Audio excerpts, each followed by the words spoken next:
I'd like to call the Plan Commission meeting to order on Tuesday, February 27th, 2024 at 5:30 PM.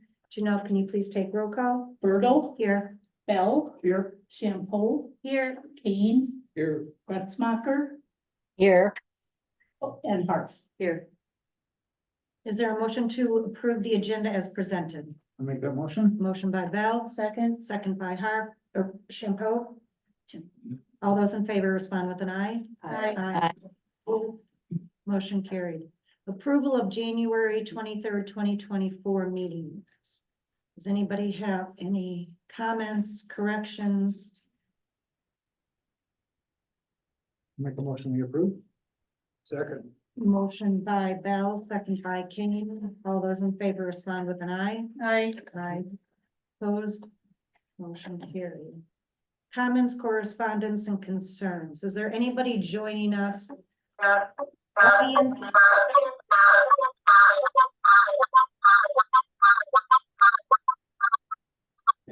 I did. That would like to speak to the Plan Commission? Anybody raising their hand on Zoom, do you know? I don't see anyone, but a lot of people, their pictures aren't shown. Would anyone like to speak? I guess not. All right, would you like to take us through the comments and correspondence that we received? Sure. An email was submitted by Nick Trolming, and that was included in the digital meeting packets. In that document, Mr. Trolming says that he owns a short-term rental property in the village and voices concerns about the concerns that were voiced about his residents at the last meeting of the commission. Okay. All right, agenda number 6, public hearing, 6A. Amend chapter 66, recreate telecommunications regulations. Julie? Sure, so we had a moratorium, 6-month moratorium in place to work on this, and this is the final product. As the Plan Commission knows, we've worked on this for several months. So, we're just here to see if there's any comments or concerns about this one before it goes to the board. At 5:43, I will open the public hearing. Is there anybody that would like to speak to this issue, the ordinance at hand? Because I know you all read it. Don't quiz us. Okay, then at 5:43, I will close the public hearing. Any Plan Commission discussion? We've talked about it enough. Does that mean you're gonna make a motion, Nate? I will make a motion that we recommend it to the board. I Motion second. by Bell, second by Shampoo. All those in favor respond with an aye. Opposed? Motion carried. 6B, public hearing on amending section 66.0403 sub J, sub 4, sub A. Clarify number of parking stalls allowed on a short-term rental property. Julie? Sure, I just have to, the staff report corrects it, but the agenda says it's clarifying the number. It's actually where the parking stalls are allowed. So if anyone read it, you would have seen that. So the board last year decided to get 4 parking stalls. And what happens is, it wasn't very clear where those 4 were allowed. Did that include the 2 in the garage? Was that 4 completely outside? So what this does is it clarifies where those 4 stalls are to be located or what is calculated. So it says basically garage stalls, which are made available for parking, shall count toward the total number of stalls allowed on a property. So if they're not allowed for parking, they're still allowed 4 in the driveway. Correct, yeah, so let's say your garage is your rec room and you don't allow people to park in there, you could still have 4 outside. But if you allow visitors to park in the garage and it's a 2-stall garage, then you could have 2 outside. Doesn't change the number, it just clarifies how you count it. At 5:45, I will open this public hearing. Is there anybody that would like to speak to this issue? Yes, sir. State your name and address, please. My name is Mitch Ely. Address is 10392 North Woods Drive. I guess my question would be, the way that I understood it was that if the spots were in the driveway, that we would have to lock the garage from guest use, which would be fire exits that we're locking. So did I misunderstand what was written? Because that's the way that I understood what was put out there. Well, so from an enforcement standpoint, if you had a garage and it has 2 stalls in it. We would, before we issue a license, we'd want to make sure, if you're saying we don't allow anybody to park in the garage, we need to know, okay, how are you gonna prevent them from parking in that garage? Because without that evidence, you would still have 2 inside the garage, and then you'd only be limited to 2 outside. If somebody says, I don't allow anybody to park in my garage, we would say, okay, well then, do you lock it, or how do you prevent people from parking in that garage? You'd have to demonstrate that, so we would be assured that you could have the 4 outside. So what would then be acceptable ways of demonstrating that? If, for example, it's given to the potential guests and stated in the listing and stated in your house rules and everything like that, that you can't access the garage. We don't give them the code to park in there. We don't give them a code to be able to open the garage door. We're not giving them a garage door opener at all. So then if that's the case, then what would be an acceptable way to be able to display that we're not allowing guests to park in there, besides getting rid of garage doors? So if the parking rules said that they were not allowed to park there, and the rules that are posted online would say that, we would accept that. I would Okay, accept so that. it would basically just be house rules and messaging to guests saying you can't park in there. Right, And then we would not have to physically lock the door, right. which would be, preventing people from using that as a fire exit. I'm sure you lock the door when no one's there, right? What's that? Do you lock the door when no one's there? The door would be inside the garage. So I'm saying the door from, if somebody was to go in the garage through a garage door opener, which none of them have, and none of them have a code for it, then the door getting from the garage into the house is, that is locked, but people can still access it Sure. as like a game, right? So that's the question at hand, is like, if we're putting it in the house rules and we're telling the guests you can't park in there, and we have, preventative measures, I guess, put in place to say you can't park in there, are we doing what you guys are asking us to do? Yep. Yes. Okay, that's clarity for me. That's super helpful. Thank you. Okay. Anyone else? Yes, sir. I received a letter of the plan commission meeting today. And there was a public hearing in lots in R1, R3, R4, B2 and B3 districts shall be limited to 1 driveway unless the second one is approved by the plan commission. So I'm here to ask Okay, for the that's continuance. our to the next second public driveway. hearing, Is isn't that it? the- So that rule that you're talking about is already on the books, but we do have something related to that at the next hearing. So right now, we're just looking at clarifying how the stalls are calculated. That's the one we're looking for comment on for this hearing right now. Okay. Anyone else? Anyone else joining us on Zoom?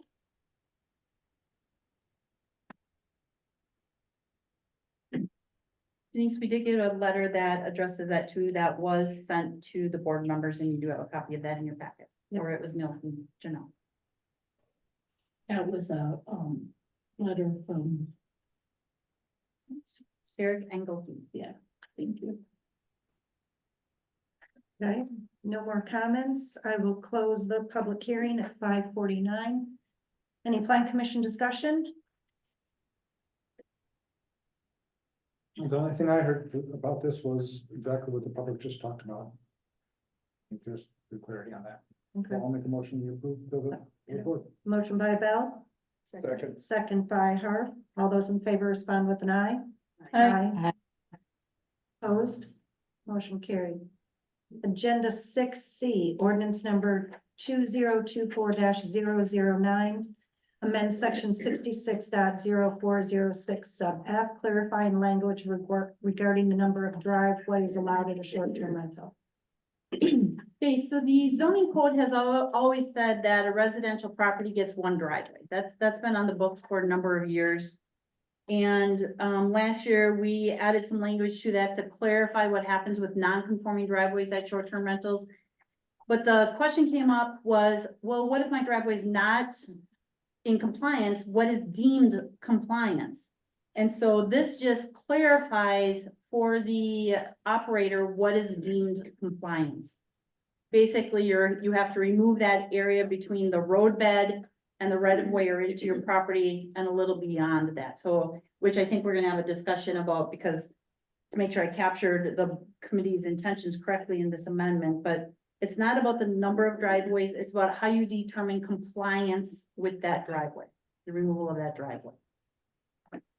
So at 5:51, I will open up the public hearing on the driveways. You may speak now, sir. Okay, my house is designed around 2 driveways. It was built 80 years ago. It's one of the remnants of what you'd call the Razor Burns family's development, which Sister Bay grew up around. And that's because of that, I guess I'd like to keep both my driveways. It's also in what I would call probably a historic district. And I think that because of that, maybe that whole area should just be grandfathered in. And I've got some pictures here I want to share with you. The other thing I think is healthier from standpoint from guests coming and going is if they have separate entrances and they don't have to deal with each other from a health standpoint with the coronavirus issue. The other thing I think, especially maybe my property, because it's surrounded by 3 streets. And if you're gonna walk from one driveway to the entrance to get into the house to the other entrance, you're gonna have to walk out on the street because there's no sidewalk. Especially in the winter time when there's snow piled up 4 foot high, it's hard to see around the corner. So I think it would be much safer just to keep the 2 driveways. Sir, what is the address of your property? 2370 Parkview Drive. Now, the other issue is, there's a tremendous demand for parking down there in that area. Especially when there's concerts, festivals, and weddings going on by the beach. So I don't know why we'd want to eliminate parking when there's a tremendous demand for it now.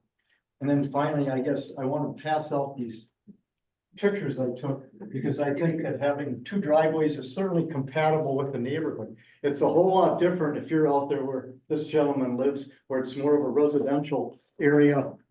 But down there where we're at, it's a whole can of worms.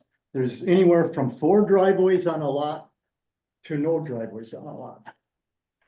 So on the first page here, this is kind of an overview of the neighborhood. I circled there. And I numbered these pages so we could follow along. So that's page 1, it's just an overview. The second page shows my lot on the corner down there with an aerial from the sky. It shows the corner lot that it's on. The third page then, 3 is my, what I call my lower driveway. And you can see the house. Sing songs.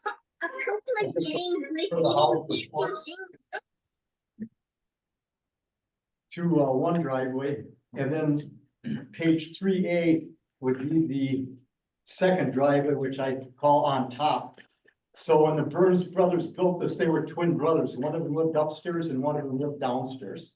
35 years ago, I got a building permit and I finished off the basement into a 3rd unit. So anyway, now what I want to do is start at the top of the hill. In this historic, what I call the historic district. On page 4, there's a house there. Used to belong to the Catholic Church. It belonged to the people that ran the Bluffside Motel.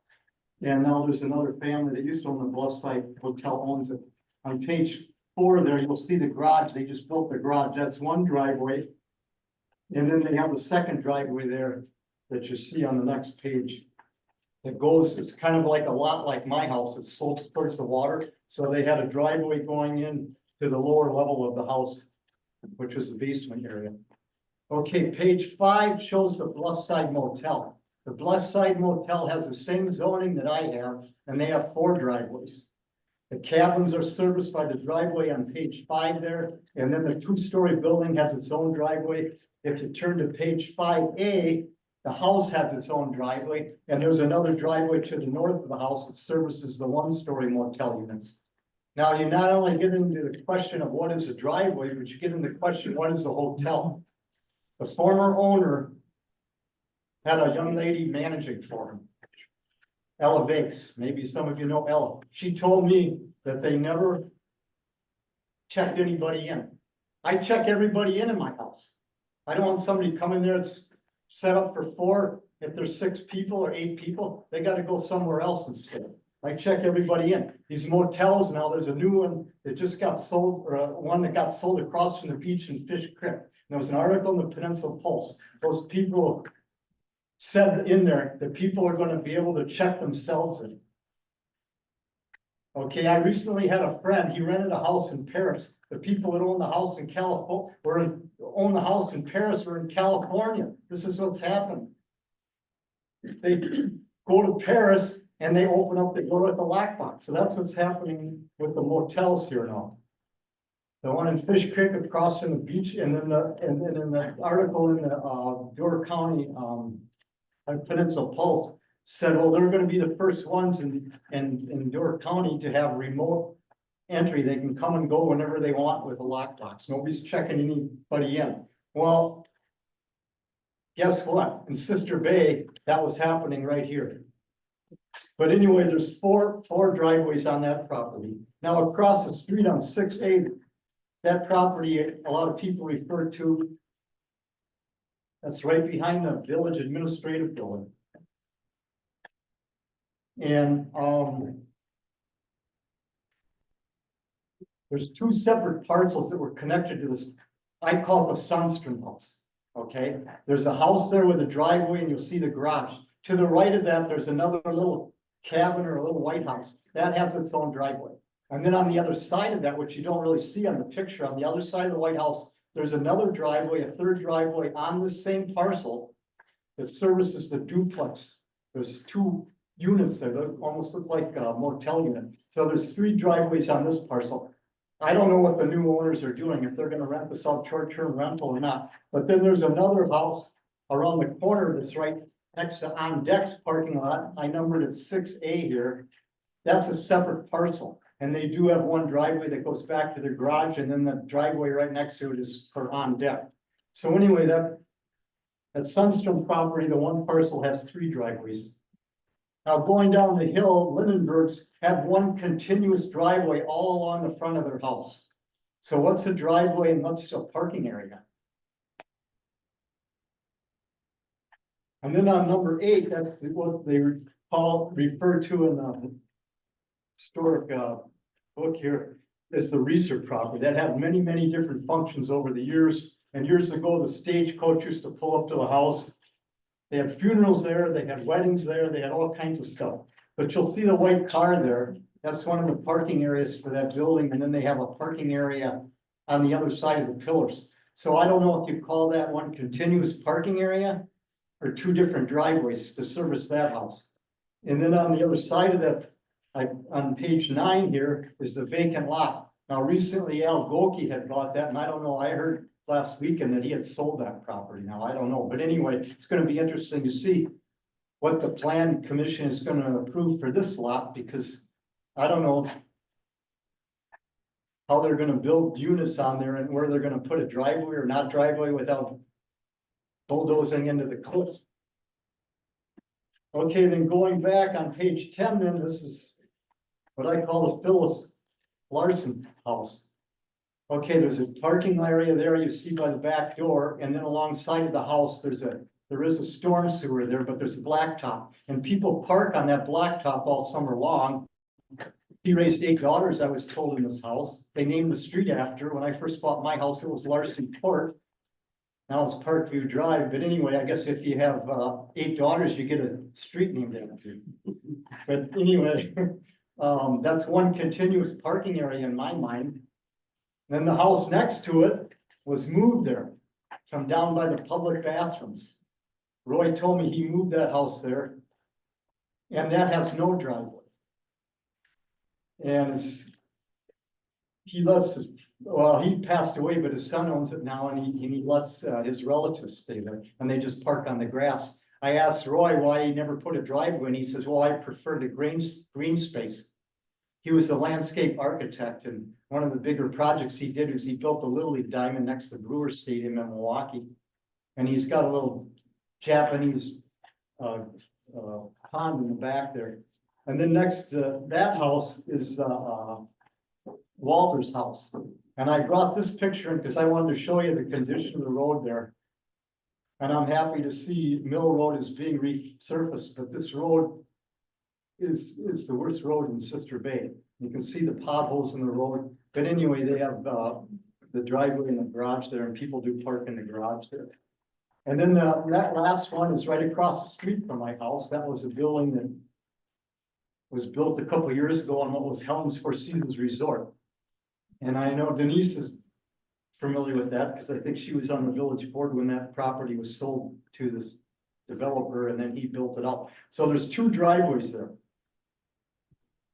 You can just see a bush between the two driveways. It's a small green space area. And anyway, I took these pictures the Saturday before the Sunday of the Super Bowl. So I don't know, I only saw lights on in 2 or 3 units here, so I don't know, but there was 8 cars parked there. So I don't know when that building is rented out fully, how many people it holds or what they rent it out for and where they're all gonna park. So that's why I say there's a tremendous need for parking. And then again, you see the road there, it's in really rough shape. So anyway, I feel as though my house, because the neighborhood that it's in is compatible with 2 driveways, and I'd like to keep both my driveways for the reasons I just discussed. Thank you for your consideration. So according to our code, as long as you use your property as a single family dwelling, you can be grandfathered, with whatever kind of, driveway parking setup that is currently there. Most of this all existed, before the village even had zoning, which was early 70s. Yes. Right. So what we were trying to do, for those of you zooming in, could you please mute your microphone? Thank you, Joe. So to try to, clean up some of this, if you wanted to have, the intent was, if you wanted to have an STR in the village, then you needed to come into, conforming with the code, and that's where it all started. So some of these are not STRs, some of them might be. We actually made special provision, you're considered a multiple occupancy development. And last year we made special provisions for multiple occupancy developments to say they are grandfathered and do not have to comply with a lot of these rules that you're seeing in front of you. So this rule that we're talking about that went into effect last year, at that time, we also made it so you'd be able to be grandfathered and not have to comply with that rule. So I'm grandfathered in? Regarding most rules, yes, you're considered a multiple occupancy development. Well, hold on, grandfathered in. That's why I'm here. I want to clarification. Many of these you gave us are grandfathered multiple occupancy developments.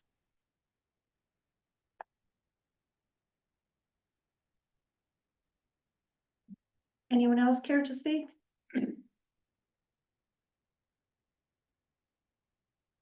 Anyone zooming in? Yes, I would like to speak. Your name and address, please. 10615 Meadow Lane. I'm in the Bayshore Estates. And most, What is your, sir? say that again, What is your name? Corey Last name? Pennenberg. Thank you.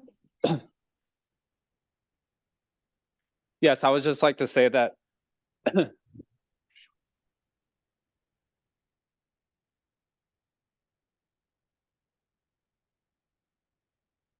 We lost them.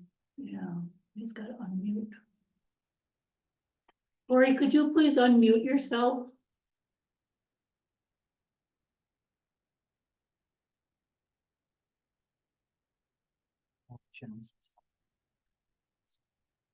all right, sorry about that. Can you hear me? Yeah, now we can. Okay. Yes, I was just, I wanted to say that I live in Bayshore Estates, and most of the driveways in the subdivision are U-turn driveways that were put in the 80s. There's a beauty salon right across the road, and that beauty salon has a double driveway. And there's like 80, 90 cars that go in and out per week. So I don't see the difference. You know, I'm right across the street, and with the driveways being put together in the 80s, that we would have to rip out our driveway. Well, you don't have to rip it out if you just use it personally. You would only have to address it if you rent it out as a short-term rental. And I do. Okay. But one thing I want to note is that, like, I have garbage service that comes in weekly, and they use the driveway. To safely use my driveway, I have to have the driveway in place. So you're telling me I have to rip out the driveway, but I need it for my service. Just so I can pull it up on GPS, can you please tell me your address again? 10615 Meadow Lane. So this amendment would not say you have to tear out that entire driveway, just that part that connects it to the road. So it would function like the majority of the other single family lots where the garbage pulls up to the house. I think they either back up or back down the driveway. But you So they can't would- safely do that because my driveway is 65 feet long. I need to have the driveway as a circle driveway. I mean, it was put in the 80s, and I should be grandfathered in. Do you That's how have I a- use my driveway. I go in one end and I come out the other, just like the truck service, just like the garbage service. Do you have a dumpster or the cart on wheels? The cart's on wheels. But I can't place them out at the end of the road because the garbage service wants them put by the garage, like I was instructed to do by Sister Bay.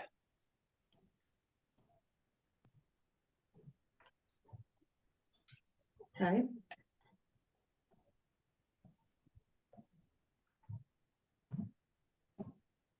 I mean, you're devaluating the property by telling me to rip out a driveway that was put in the 80s. You know what I mean? And we only rent, I mean, we're not renting full time. We rent, it's considered short-term rental, but we only rent 4 months out of the year. So we don't want to engage too much because it's a public hearing. We're supposed to be taking the testimony, but just so people understand that in the 80s, you were allowed one driveway. So if you have a U shape, that's probably a violation. And this is one way to address some of those violations that are out there. But there's no documentation by Sister Bay. I mean, there's no signed documentation. We have the zoning code.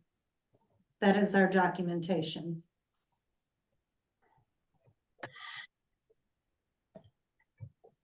So how is the beauty salon across the street able to have? Because it's commercial? Yes. Okay.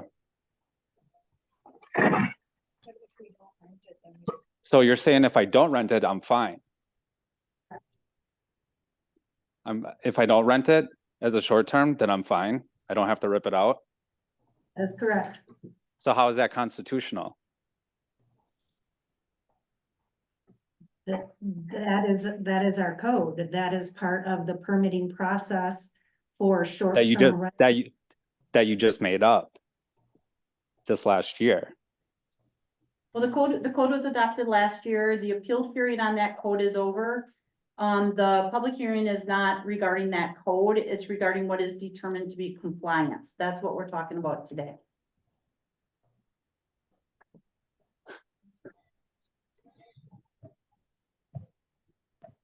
So I've been renting for like over, I mean, this house has been rented for 10 years. Why is it now an issue? Can you like, I don't see that, why it's an issue now to rip out the driveway? When it was fine the last 5 years. It's because we enacted a short-term rental ordinance, so we would know what was going on in our village with our neighbors, the commercial activity. It's not commercial. It's all commercial. We all know that. We don't try to kid ourselves. We acknowledge it. It is a business operating in a residential district. No different than a hotel.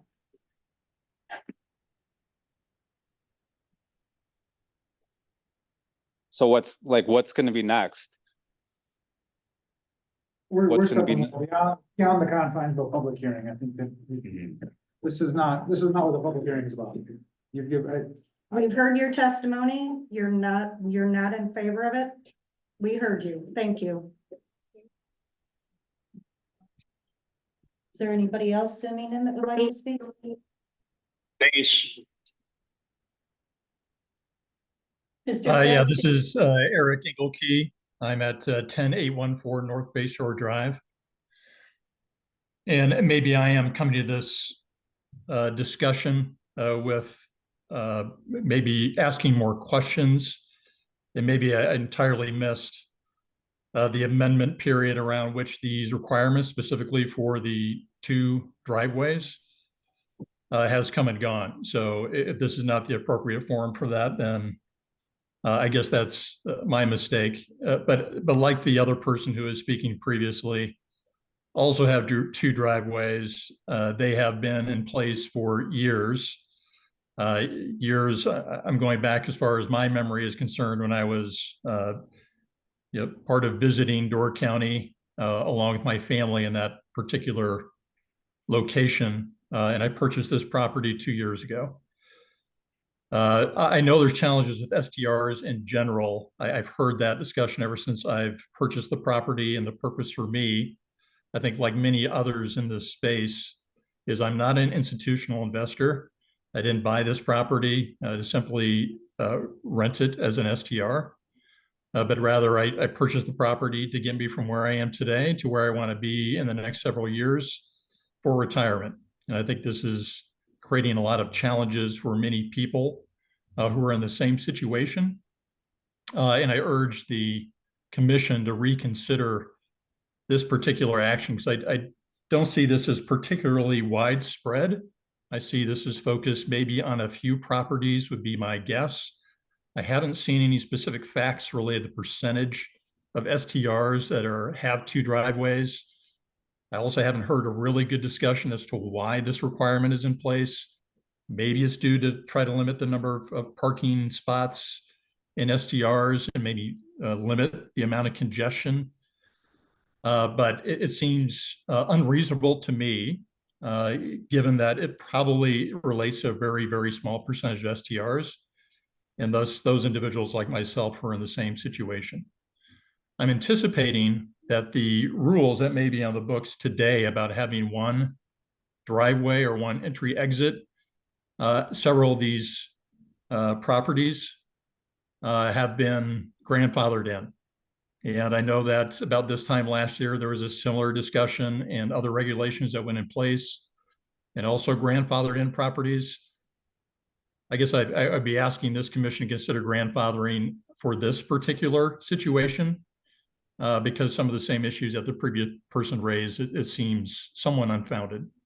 So wanted to provide my point of view to take that in a recommendation. I also provided a few of my other thoughts on solutions. I don't like talking about issues without bringing some solutions to the table.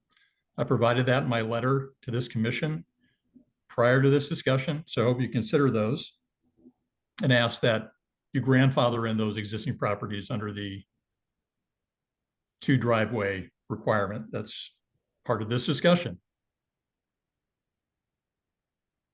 Thank you, sir. Anyone else zooming in?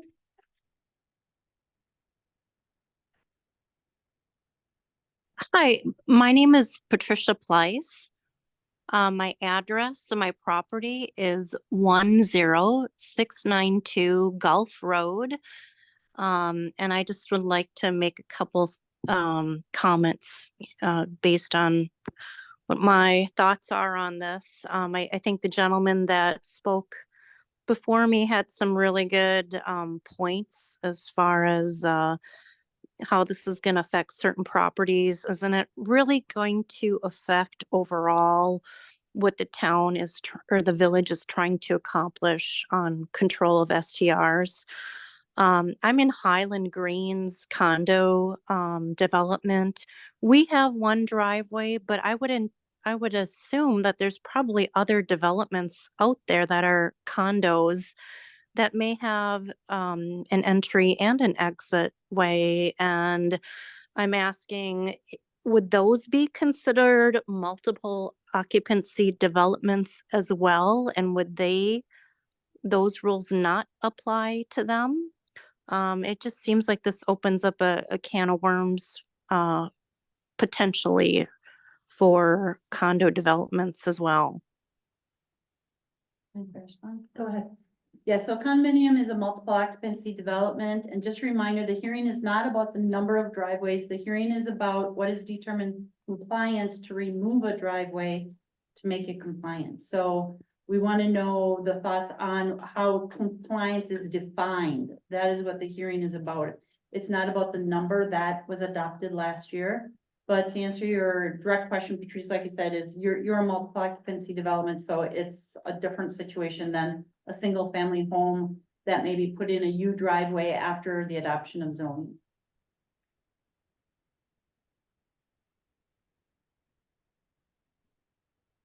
Anyone else zooming in?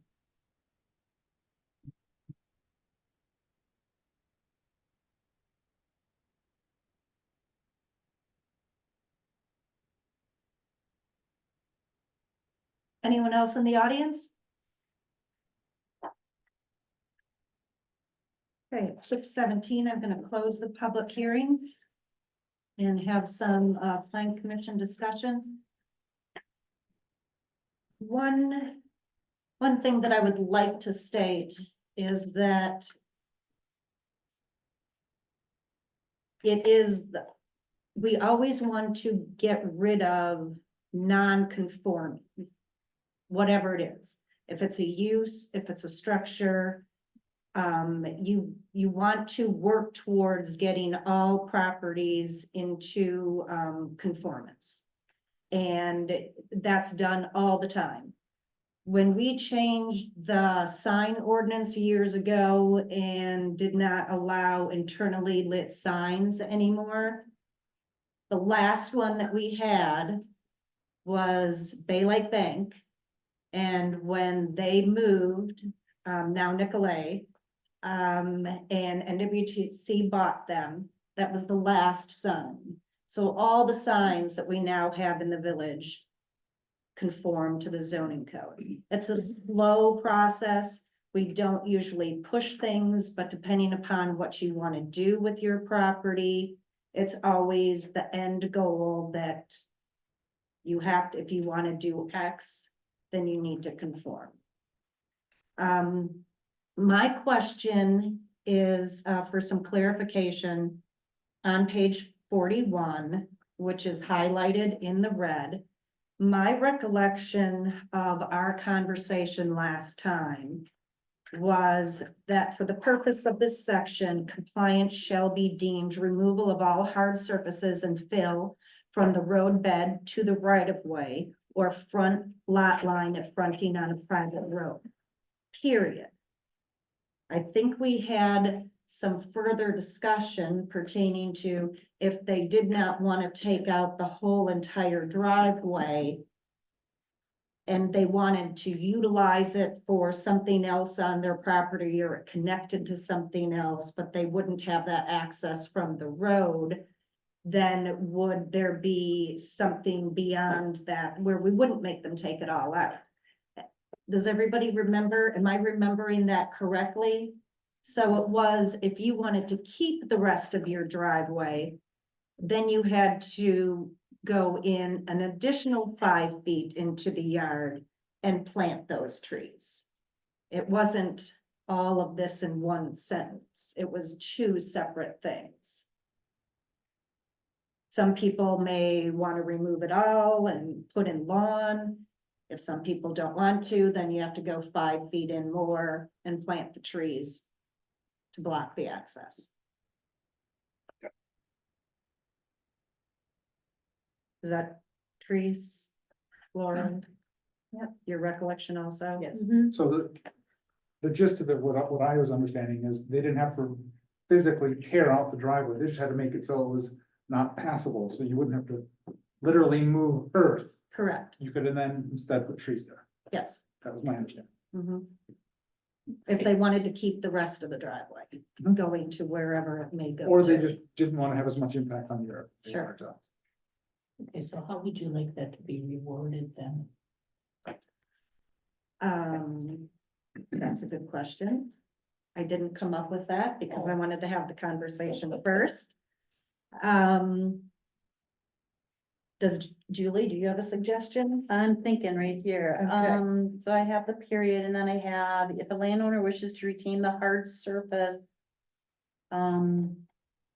Which, Well, it's not even a hard surface, it's, if they want to retain the elevation, that might be more, because they can't have a hard surface, and put trees. Plant trees into a hard surface necessarily. But it's in that additional 5 feet that they have to plant the trees. Okay, So you're going in 5 feet now from the right of way. And in that, within that 5 feet between the right of way and the additional 5 feet, that's where you plant the trees. okay.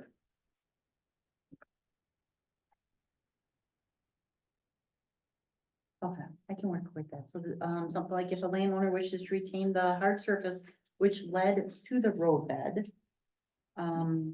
It shall be permitted, provided, oh, it's written. So basically, No, not permitted to the roadbed. no, but it has to stop 5 feet from the right of way. It goes 5 feet beyond the right of way. Into their lot, Yes. yes. You guys don't even know what you're talking about right now. Sorry, sir. Like It's- you're making up rules, like you're making up rules. Planting trees, that's the dumbest thing I've heard. Yeah.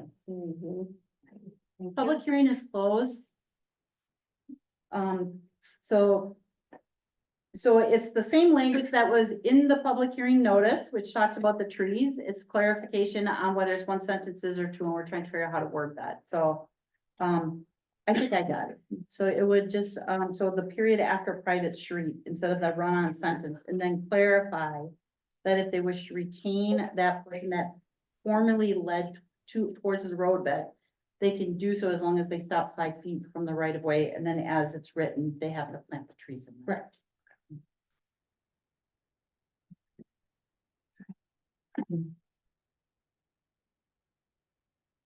Any other questions or comments?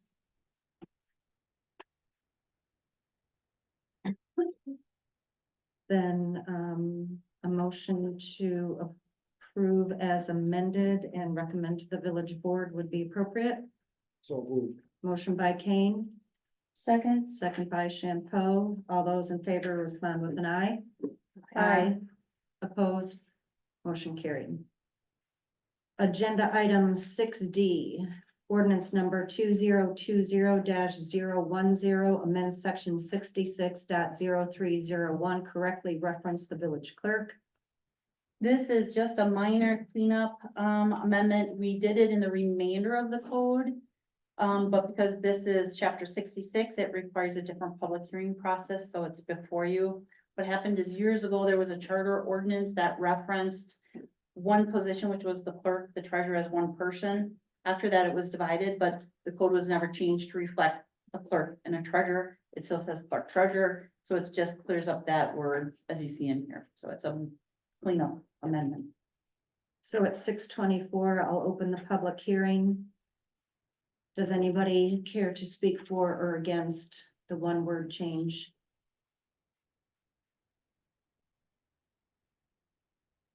Okay, I will close the public hearing, make a motion to recommend to the village board as presented. Second. Motion by Berto, second by Bell. All those in favor respond with an aye. Aye. Aye. Opposed, motion carried. Agenda item 6E, ordinance number 2024-011, amend various sections of chapter 66 that refer to fees and forfeitures. Julie? Okay, so, the zoning code is one of those codes that often says the fee is whatever, $50 or $100. But what happens is, at least once a year, the board adopts a fee schedule by resolution, which makes those sections of chapter 66 outdated. And what this does is wherever it talks about a fee, it just changes it to say per the fee schedule adopted, so they're consistent. So it's a pretty, again, a cleanup amendment.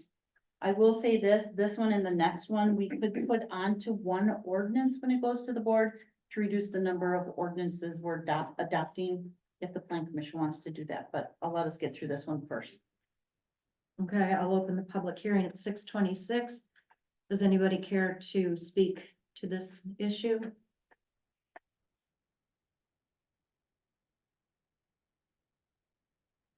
Okay, I'll close the public hearing. Plan commission discussion or motion?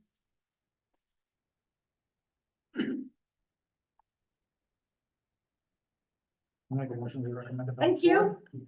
Motion by Bell. Second by Harp. All those in favor respond with an aye. Aye. Opposed, carried. Agenda 6F. Ordinance number 2024-012, amend chapter 66 Scrivener's errors. So, you know, over the past 2 years, we've been going through all the ordinances and trying to clean them up. And what we're finding is a lot of times, Wisconsin statutes is WisStats, and some places it's Wisconsin statutes, and sometimes it doesn't have the correct punctuation or their spaces. Or it talks about him, her instead of they, their. So what this does is allows us to go through chapter 66 and clean it up.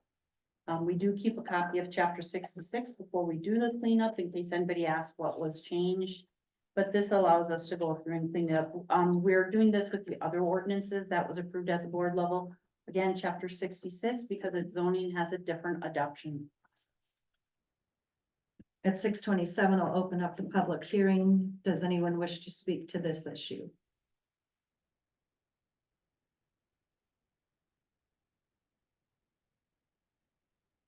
Okay, I'll close the public hearing. Any discussion or a motion? I'll make a motion, we recommend this to the board. Motion by Bell, second by Berto. All those in favor respond with an aye. Aye. Aye. Opposed, motion carried. Can I get clarification on that? Was that together with the previous one, Nate? Or I would do it like- as two separate? I would like to see it go as one. One. You can say it for at least 30 seconds, Patrice. What did you say? We can save at least 30 seconds of the next village board. meeting. Yeah. Okay, item number 7A, parking lot review, 1211 Wine Bar, 10339 Highway 57.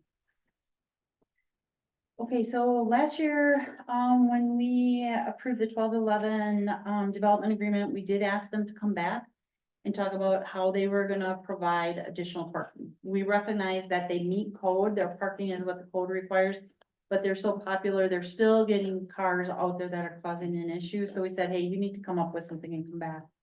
So what they did is they met with the Historic Society and they proposed a parking area that the Historic Society could use and that 1211 could use for overflow. It would be about 100 feet by 160 feet and it would be gravel. Normally, we don't allow gravel lots, but the parking lot's actually in a park and rec district, which allows gravel lots, so that's not an issue in this case. Normally, we don't allow parking on an adjacent lot, however, when it's shared, we can look at that differently. And then the only issue that we really have with it is that the Historic Society is pretty much at maximum open space. When they put the barn out there, we actually amended the code to allow them to have 20% of their space covered with impervious surfaces. And they're at 24%. So this would push them over the allowable open space. So that's the only issue from a code perspective with this property. We do have somebody here from 1211, so if you have questions, comments, I know Carl's here, you can answer some questions. They have talked to me that eventually they may want to come back and do something else at the property.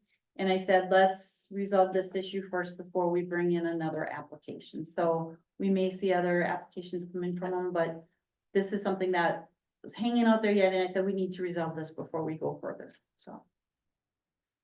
So Carl, refresh my memory. Why can you not put parking in the backyard? I mean, we could probably get maybe 3 or 4 more spots back there. There's not really a lot of space because the septic goes along that tree line, that whole back area down below. So we would have, like, next to where our dumpster is, like, we could maybe get 4 or 5 spots in that area.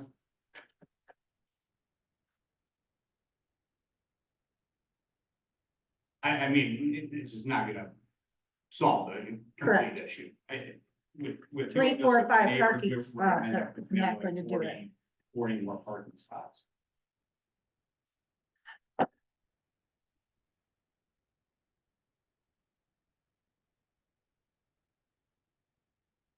I am just so torn. I am happy that you are popular and people like your business. We're really unhappy about the parking on the highway. As we are, we don't like it either. It's not safe. It's not safe. And this would help the historical society as well, like especially with Chris Kindle when everyone's parked on the road for that too, and that's even worse in the winter.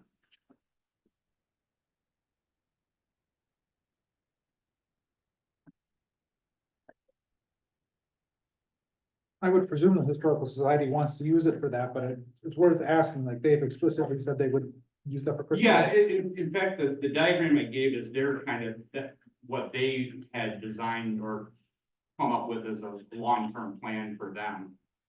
So we would be just helping with that, but I don't know where they are on, and doing any of the other stuff, so.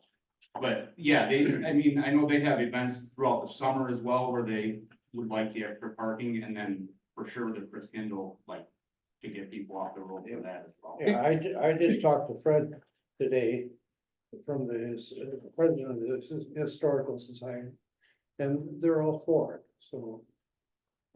They think it's a good deal for them. And I assume time of use is gonna be staggered, so you're not gonna be using it. Exactly.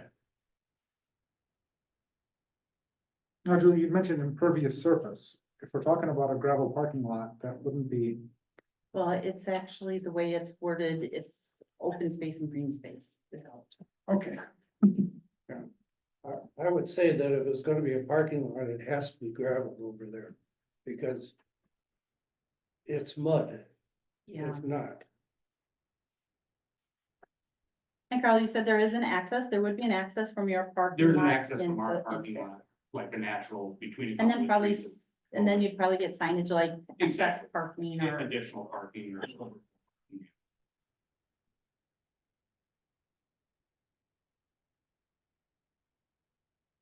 Reese, do you know if parking's an issue right now with the farmer's market out there? No, it's not an issue. Not that I know. So on page 81 of the code, where it talks about shared driveways, unless approved by the plan commission, there shall be no shared driveways. And shared driveways in existence as of the date of this chapter shall not be used to serve a property licensed as a short-term rental unless all parties with an interest in the shared driveway agree the driveway can be used for such purposes. So it does talk with plan commission approval, we can approve it. I'm torn, but I also think that public safety overrides the issue. I don't know what you're planning on coming at with us next, but please, don't tell me, but please, please don't let it be an expansion of the business. Nothing like that. Okay.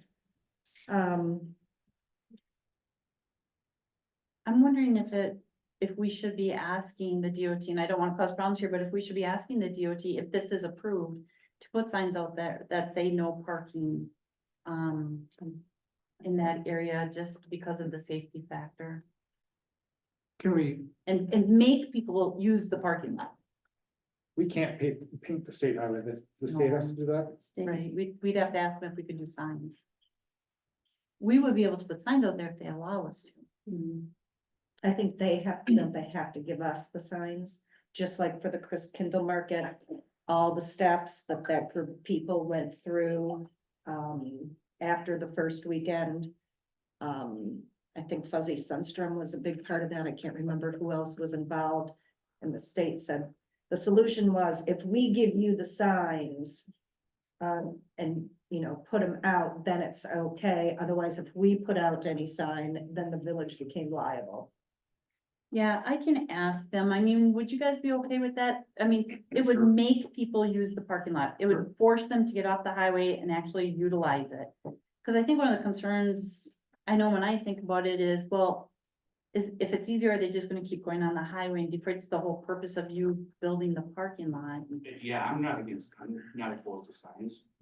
And I wonder too, if there, if we would request an additional sign that says parking with an arrow leading people back, or somehow directing them, and, maybe you guys could work on that. Obviously, it's not gonna be a 24 square foot sign or something, but once you enter the parking lot, something to direct them. Absolutely. And which would require an additional permit. I think would also be helpful.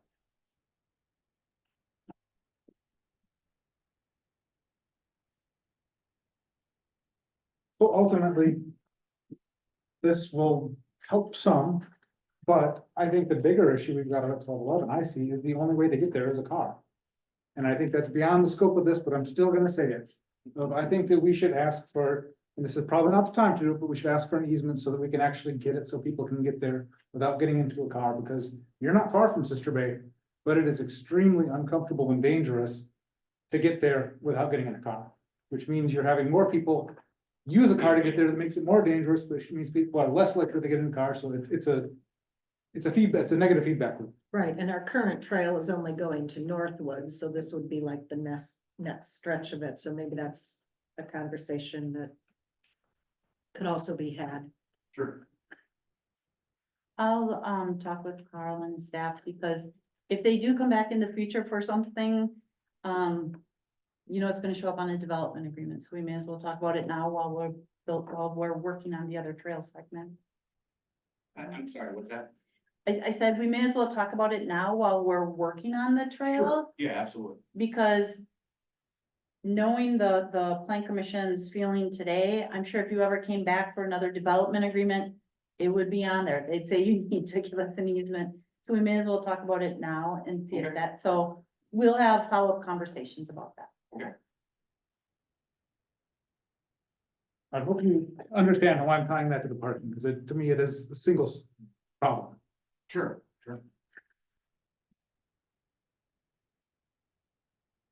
Carl, I just have one question. Looking at this map, is this gonna be, there's already a gravel parking there right now, correct? Next No. to us? Yeah, No, no, you're putting it, okay, we would, okay. I just couldn't remember. no, it's just a grass. So is this gonna be done, I hope you do it in like a tidy way where it looks very attractive as it possible. Being, you know, facing the highway and being part of you're using it for your business. I think that there should definitely, we should be requiring some landscaping from. Yeah. What will be It viewed, needs to Between the be, lot and the highway, yeah, yes, we figured that would be. fine. so,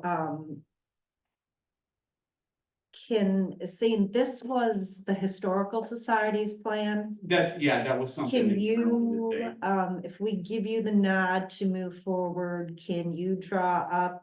Yep. Your own plan with the appropriate landscaping buffer? And then I think it would also make sense that we have a written document between 1211 and the Historical Society. Yeah, we had one from last year when we were starting this, and we'll have them Okay, I already reached out to John Nelson. Okay. So, all right. And get those things, and then we can Yep. fine tune it from there. Yep. So do we have general consensus that Yep. this Yes. is the only path forward we have? yeah, I'm good with it. Okay. So I won't say you'll be on next month's agenda. If you get us the appropriate documentation in time by the deadline, we'll put you on. All right. Okay, if not, we'll deal with it whenever you get it to us. All right. Okay, thanks, Carl.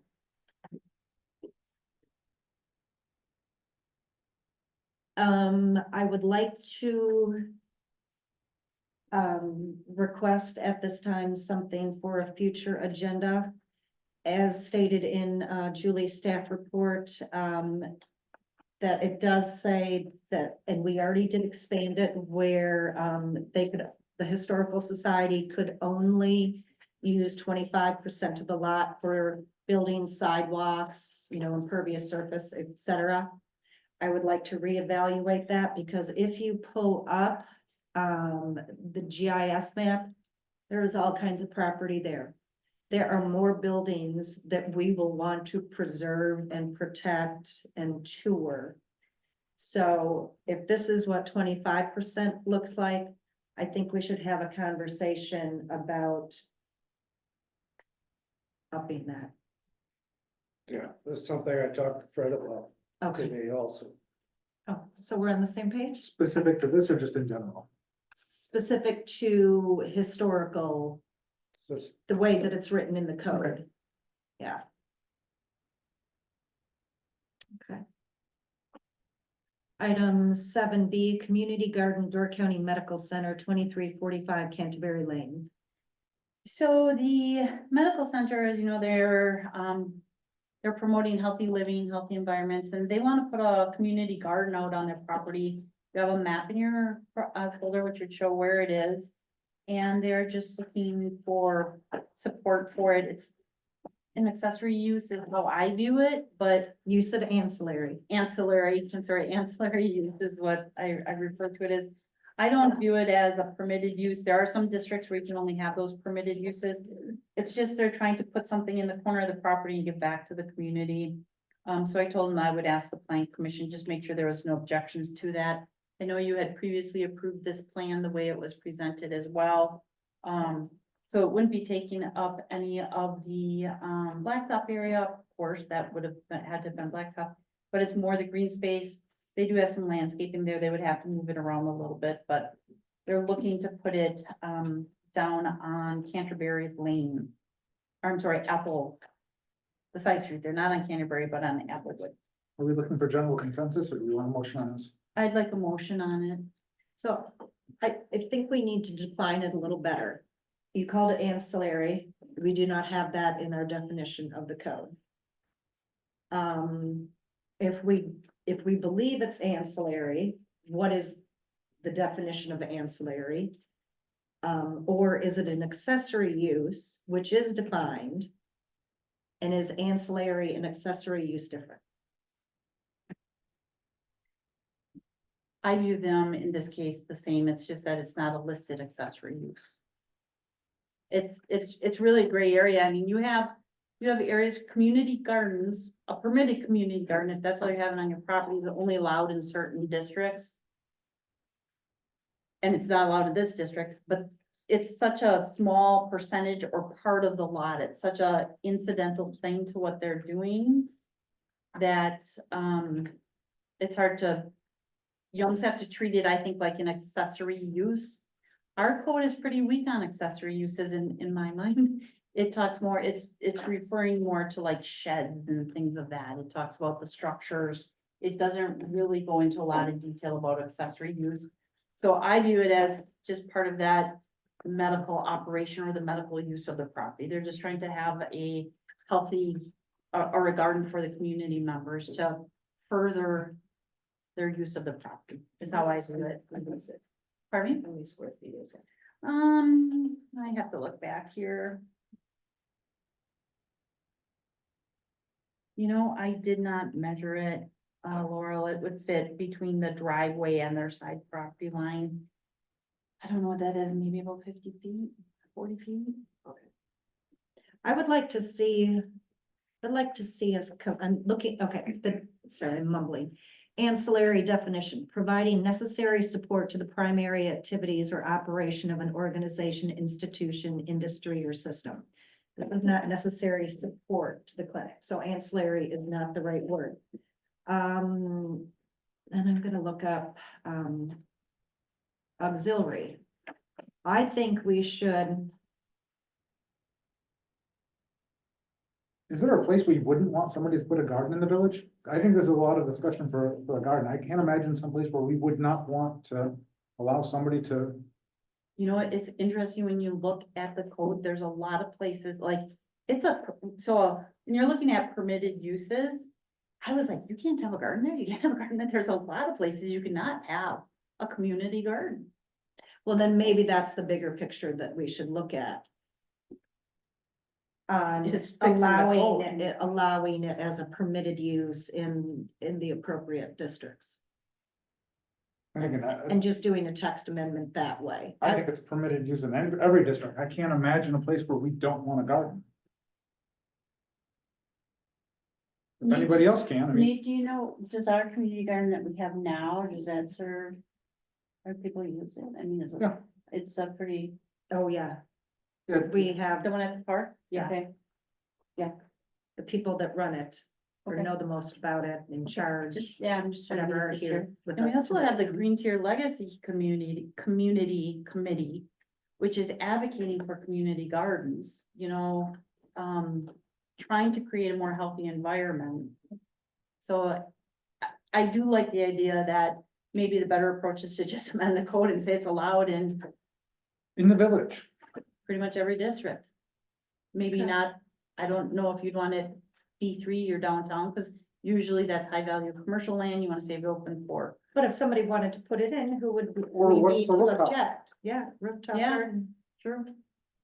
Can we put that on, and we'll give, if we have general consensus, we'll give the nod to this, but at a future plan commission meeting, have discussion as a formal agenda item and make text amendments.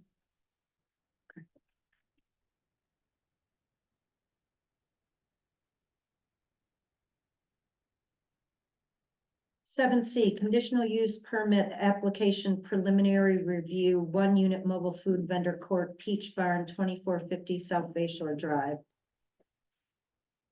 Okay, so. Is Sarah or Jason with us? Hi, we are here. Hi. Okay, so, you do have a copy of the plan in front of you, and we did put a blow up or a larger one for you to look at. Janelle made some copies of it for you. This is different than the last one we looked at. So the last one we had, it was a court. I think you had maybe 8 mobile food vendor sites. Seven. This one has 1. So it's a 1 unit, court.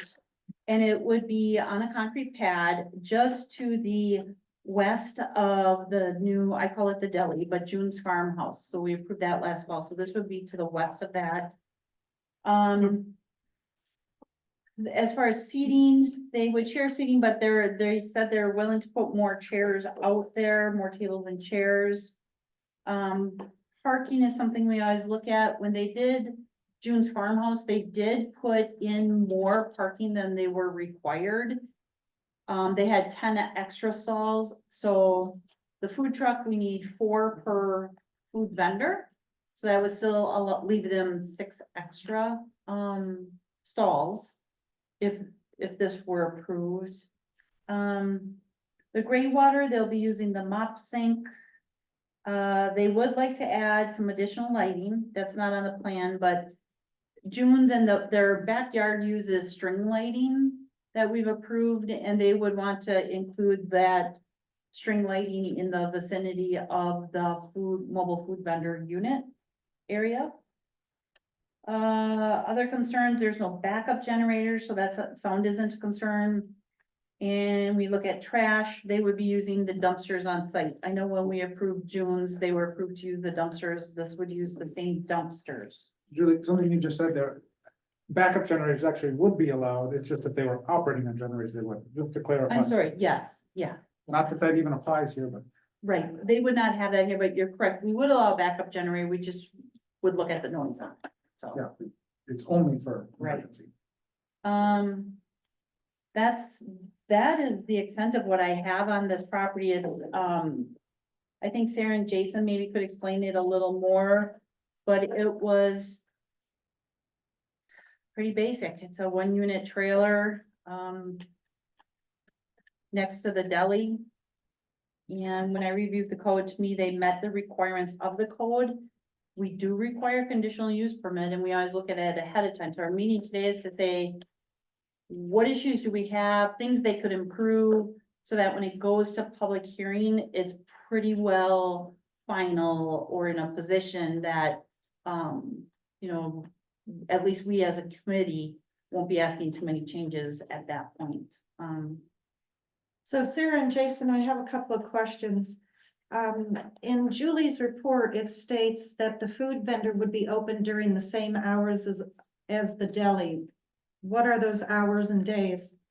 Yeah, so we're open, well, we haven't opened yet, obviously, but when we do open, the deli hours will be the same as the brewery hours, which is 11 a.m. until 8 p.m., 7 days a week. In the off season, we do adjust the hours based on demand. So we don't really know what the hours will be starting in December or January of next year. But our standard hours are 7 days a week, 11 to 8. And it is my understanding that this food truck has already operated on your property. Is that correct? No, that is not correct. This food truck is a different food truck. We are we've been in conversation with some friends who own a restaurant in Door County, and they would be operating the food truck 7 days a week at the Peach Barn. So the But other did- one, Did a food truck operate on your property already? yeah, there was a food truck that was open 3 Saturdays this winter. 2 Saturdays. 2 Saturdays this I think there winter. was a misunderstanding. I think we thought that they had the correct permits in, The and county. they also thought that they did too. But once we figured out that they didn't have them, we took them. We didn't allow them again.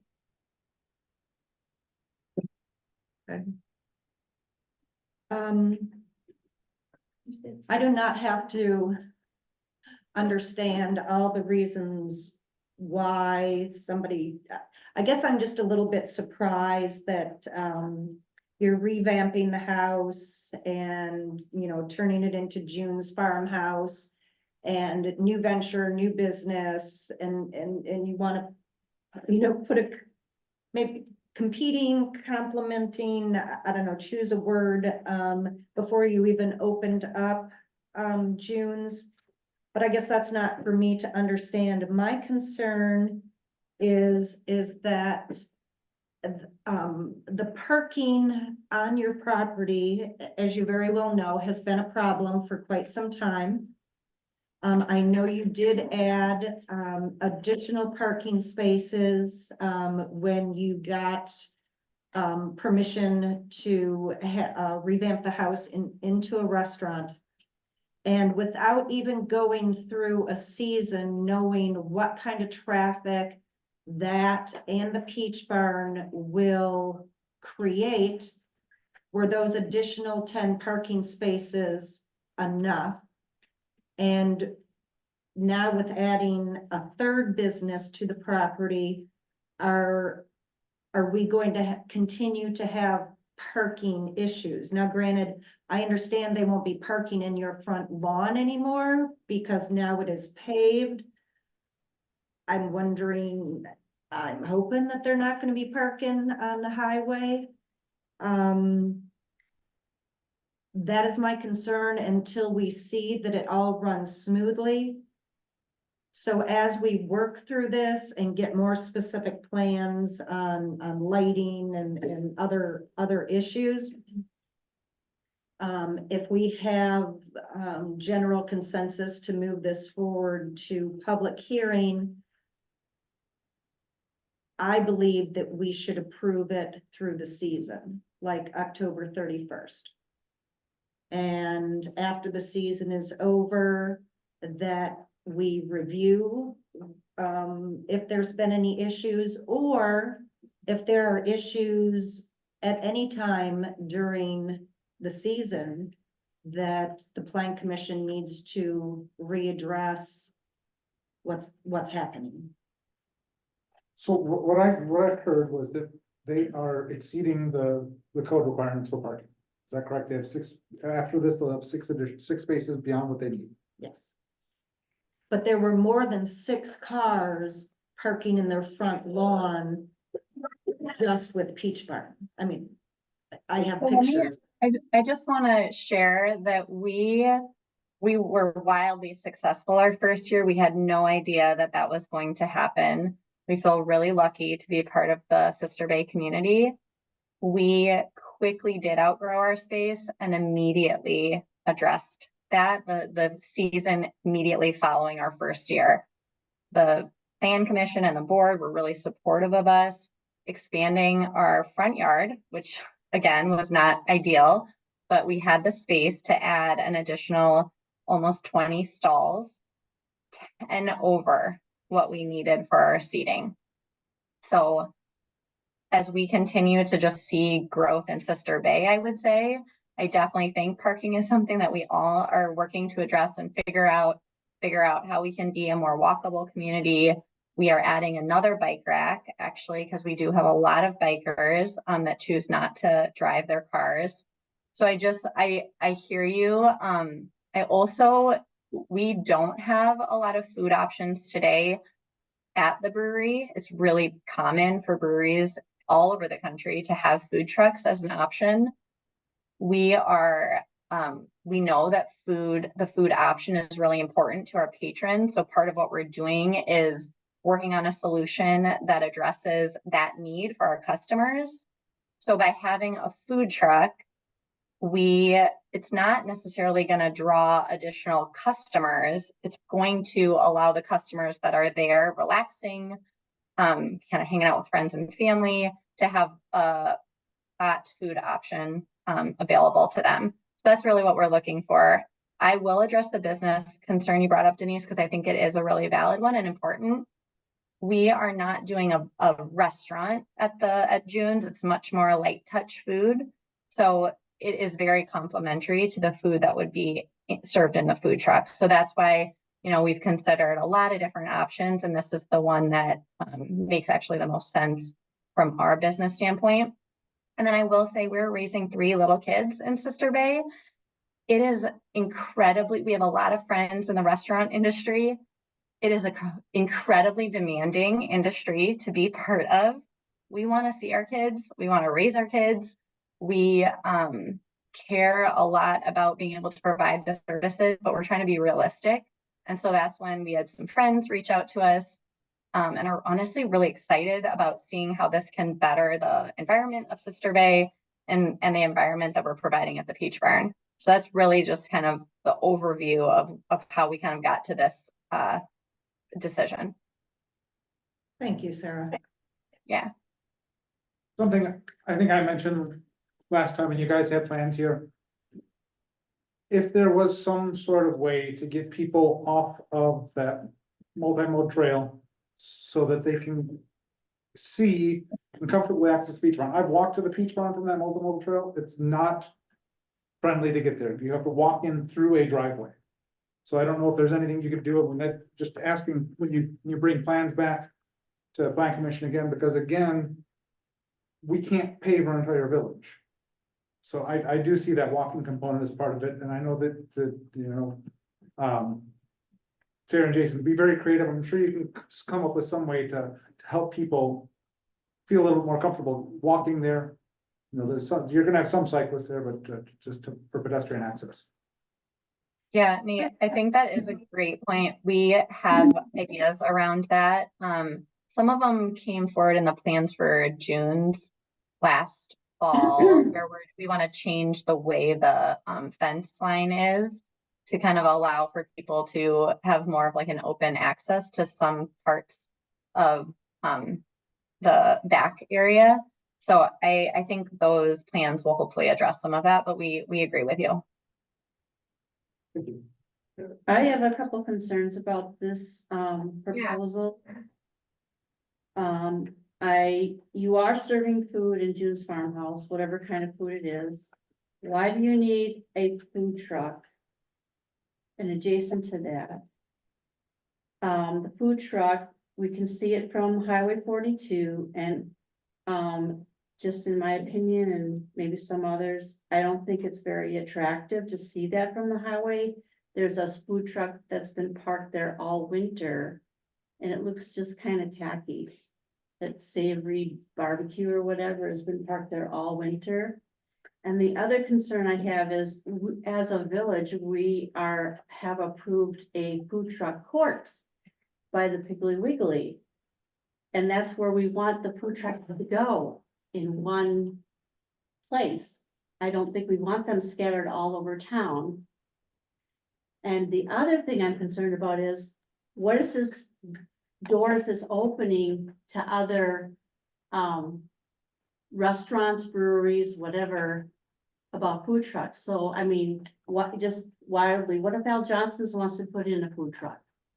And then they make all the adjustments with whatever, They the could. parking, whatever. They could. But the code allows, if there is, doesn't have to be, the way the code is written, it does not have to be for multiple food trucks. It can be for one, it can be for however many you can fit on, however big a parcel that you have, as long as you meet those space requirements.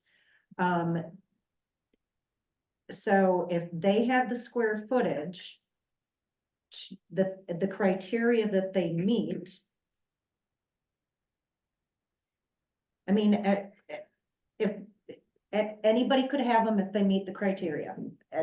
Every business up and down the highway could This have is a that. bad code for Sister Bay.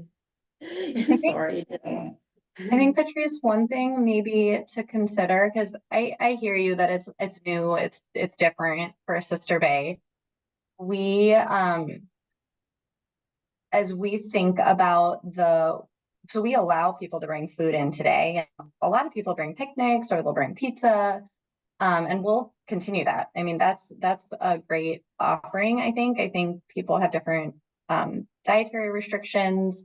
People who are with their kids maybe just want to bring their kids snacks, whatever. We understand that. It's also a really long wait time during the season at a lot of the restaurants in Sister Bay. There are 2-hour waits sometimes to get food.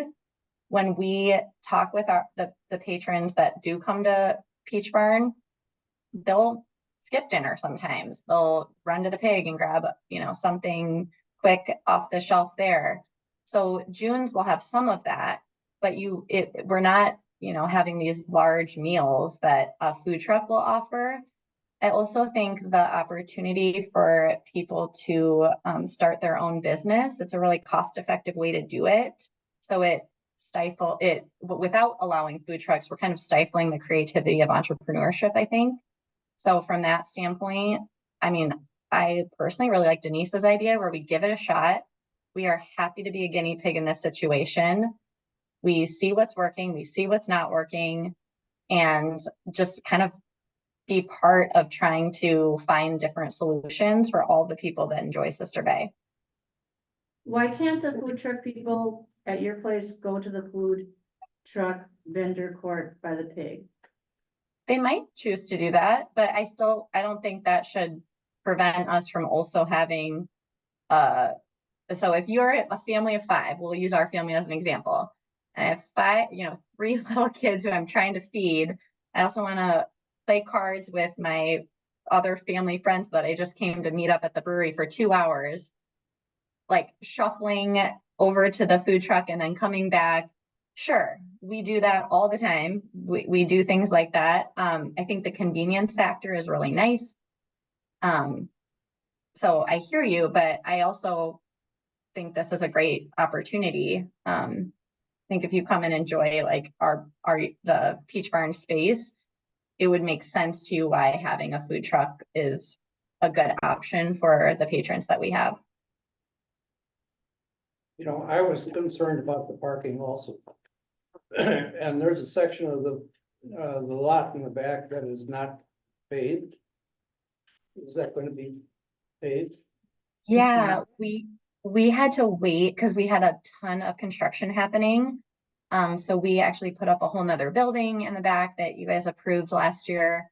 And we had plans to have it paved, but all the contractor and the paving company, The paving company told us basically said, to wait. wait until we had the whole building up in order to pave so that they could go right up to the building. So we're on their list right now, and as soon as they're able to, they're coming. The building went up 2 weeks ago, 3 weeks ago. Hawkers did the foundation and then the building went up. So we're just on the list now. And that's the storage building 24 by 56 that you're referencing, Jason? Okay. Correct, yeah. Everywhere else is paved. It's just that little right around that storage building that's not.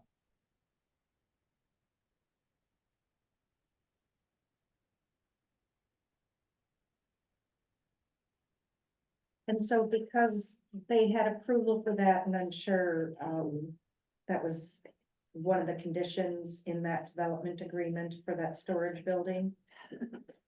That was before I got here. I don't know anything about the storage building. I think that, and Sarah, correct me if I'm wrong, but I think when the Peach Barn was authorized and the storage building was authorized, I don't think the village made you get a development agreement at that time, right? I think it was just by permit.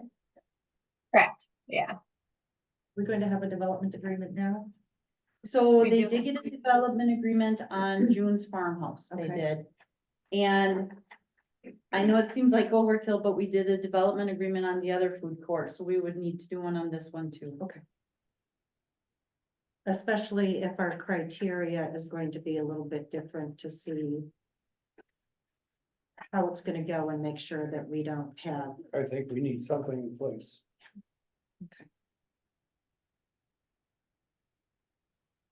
Is that the only place that they can put that food truck on that property?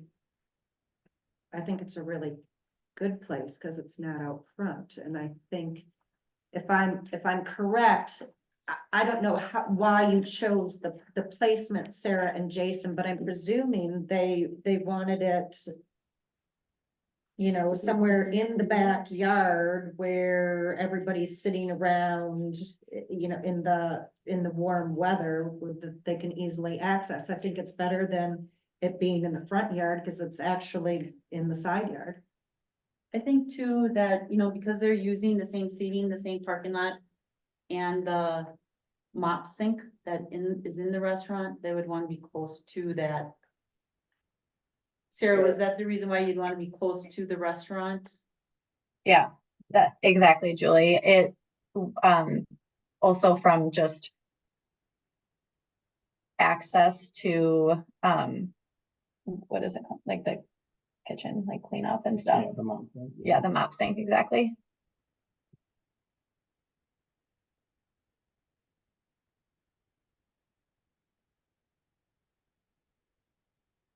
Laurel, did you think you'd want to see it in a different spot? I would think if they wanted to have food for the Peach Barn people, putting it back there by the actual Peach Barn, we wouldn't be looking at the food truck from the front. There's But no then- spot. Yeah, It's in the Peach Barn yard. It's in the backyard back there. So the accessibility to get there from the backyard where 90% of our patrons sit during the summer is very easy.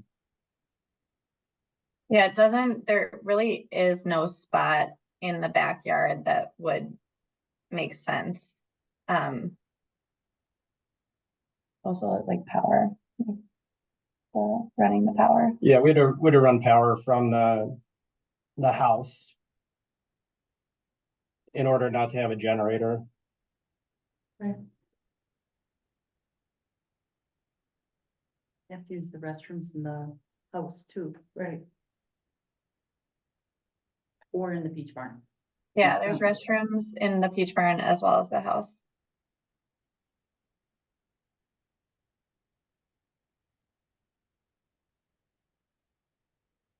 Anything else that we would The like to time- discuss? the timeline, I think we should extend out. You said the end of October. Yeah, I figured a couple weeks after Fall Fest. I'm not good until the end of January, that end of the season. If there's problems, that's not gonna be significant problems. If they wanna keep going, that way we can come back here when it's a little slower. We can That would revisit it. actually be really helpful, Nate. We are really busy through Christmas and New Year's, actually. We start slowing down the second week of January. But we really don't see a lot of slowdown, and we're 7 days a week. Through kind of the rest of the year, starting in May through the rest of the year. So that would actually be really helpful if we could touch base like beginning of the year next year, if you guys are supportive of approving this. I think you're more concerned about like having it go with another peak season. Well, I also think that if there's a problem, we address it immediately. We don't wait until Yeah. January. That makes sense. And both things, if we want to issue them a permit through January 31st, I could probably go along with that. But if come June, we find out that there's a huge parking problem up there, then we have to come back and talk about it immediately. I'm not gonna let a whole season go by and have issues and safety concerns. Just because, we'll have to figure something out. Okay, I was just thinking for November, December, January, if there's a problem, yes, to your point. If there's a problem, if it starts in June, we don't deal with it till October, well, that's not okay. No, no, we have to deal with it right away. But we can. If that's all right with everybody, I can go along with that. Sure. I'm in favor. Okay, so.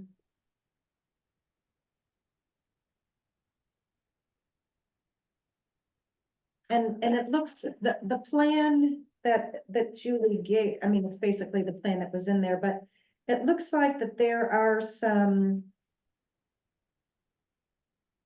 trees already, being planted, in front of the parking, I might want to see one or two more, maybe next to the bike rack or something like that, trying to, I know it's kind of hard because it's an additional business on a property. You'd kind of like it advertised, but the way you're presenting it, you're also addressing the needs of your customers that are already there is your intent and your purpose. So I don't think that if a tree eventually grows up, that's gonna make a big bit of difference. I don't think that we have to advertise it toward the front of the building, Yeah. because we really are just trying to keep, it's for the people that are already at our business. And those trees, Denise, on the plan that you see, some of those are very mature trees, like 100+ years old. And then there are new ones that are being planted this spring towards the road. Some of those are mature, but then there's more additional greenery being planted. During the summer too, those big ones that are in front of June's to the south side of June's, like southwest corner, those two big ones, they're two maples, and once they're fully in bloom and have their leaves on, it's pretty hard to see even the house from the road. So that might just be, that would make me just a little bit happier. If you planted a tree near the bike racks, north or east to the bike racks. And, anything else for the whites?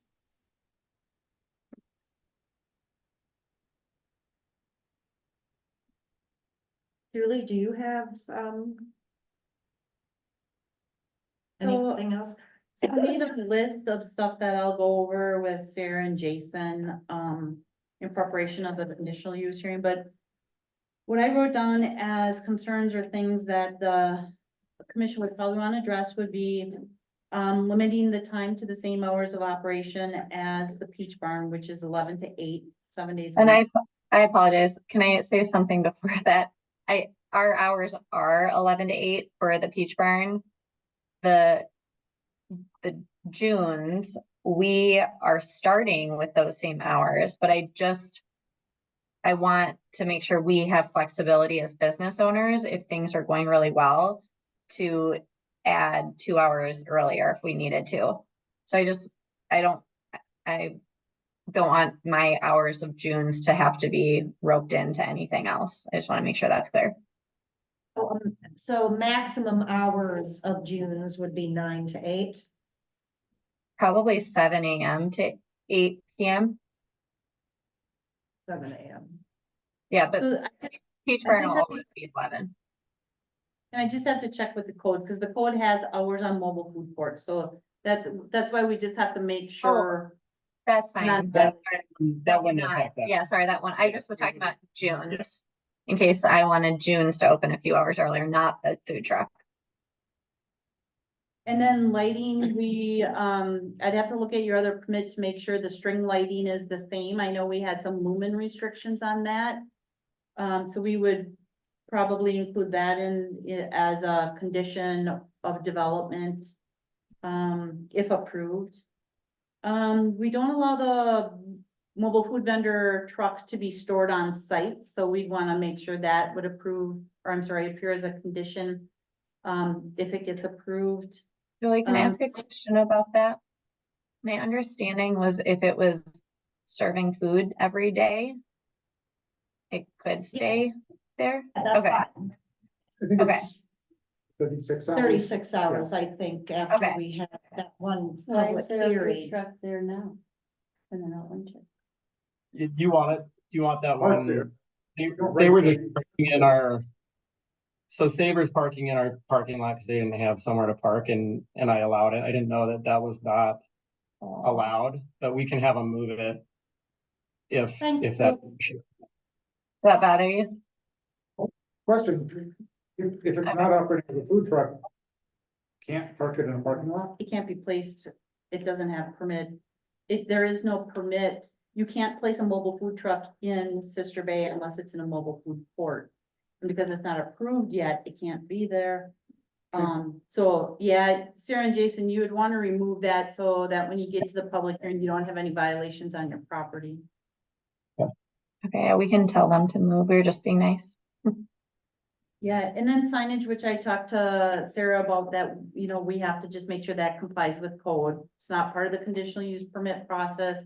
But we just put that as a condition that you have to make sure signage is per code. Land, I'm not sure if we were gonna require another bike rack, but we would want a tree east of the existing bike rack. And that's what I've written down as conditions we would probably want to see on this, or things we'd probably want to see addressed. Or we do want to see addressed, before it goes to public hearing. So at the public hearing, these matters, can be presented as part of the overall application package. So the next steps for us, Julie, I know we'll talk and make sure we capture all of those. Would this come back next month potentially as a hearing, or does it come back again for some sort of other approval? What we would do is we would have the public hearing next month.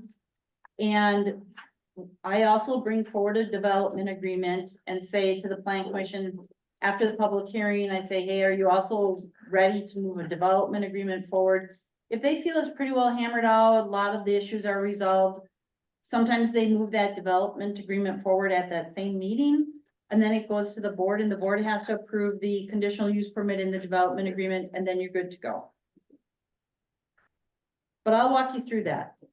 Okay, A little. thank you. Okay. Thank you. Thank you. Thank you. 7D, site plan review aquatics facility, Rachel Parr, property between 10440 and 10470, Highway 57. So you did see the staff report that I have in here, and I have given you some additional plans or revised plans that Rachel gave us. First of all, I have to make a correction here. Her name is Rachel Stolenworth, not Rachel Park. And then you do have revised plans that she submitted. As you know from the staff report, there was a concern about that easement along the north line. So the maps show that it's pulled back far enough so that she's not in that easement that runs along or along the west side there. Rachel talked to us about access onto Highway 57. I know, one of my concerns was, well, there's that easement that goes along the north. How are they gonna access the highway? And so she can address that, but it sounds like they could come down and use her existing access point once it's approved. As you know, I went through the code and I went through the plan that she had given me, and so far it looked really good. I mean, she met, the open space requirements, the setbacks, the parking, design guidelines like building height and stuff like that, the materials. The only things that I needed to see yet, before we could do a final site plan review would be, that final site plan, which she has in front of us. And then the lighting plan and how things are gonna be lit, the landscaping plan, and the final stormwater plan. And then it was ready to go. The only other thing I have to add is that, what she is asking for right now is just the first phase of a larger development. She was very proactive and she provided plans based on a full design and blowout. So you can see if this full thing were built today, would she be able to meet parking? Would she be able to make landscaping? Would her stormwater pond be large enough? And she has addressed all of that. So she's not gonna do the full thing right now, but at least from a planning perspective, she has thought ahead and she's made sure that all of that has been taken care of. So, Rachel is here in case we have some questions for her.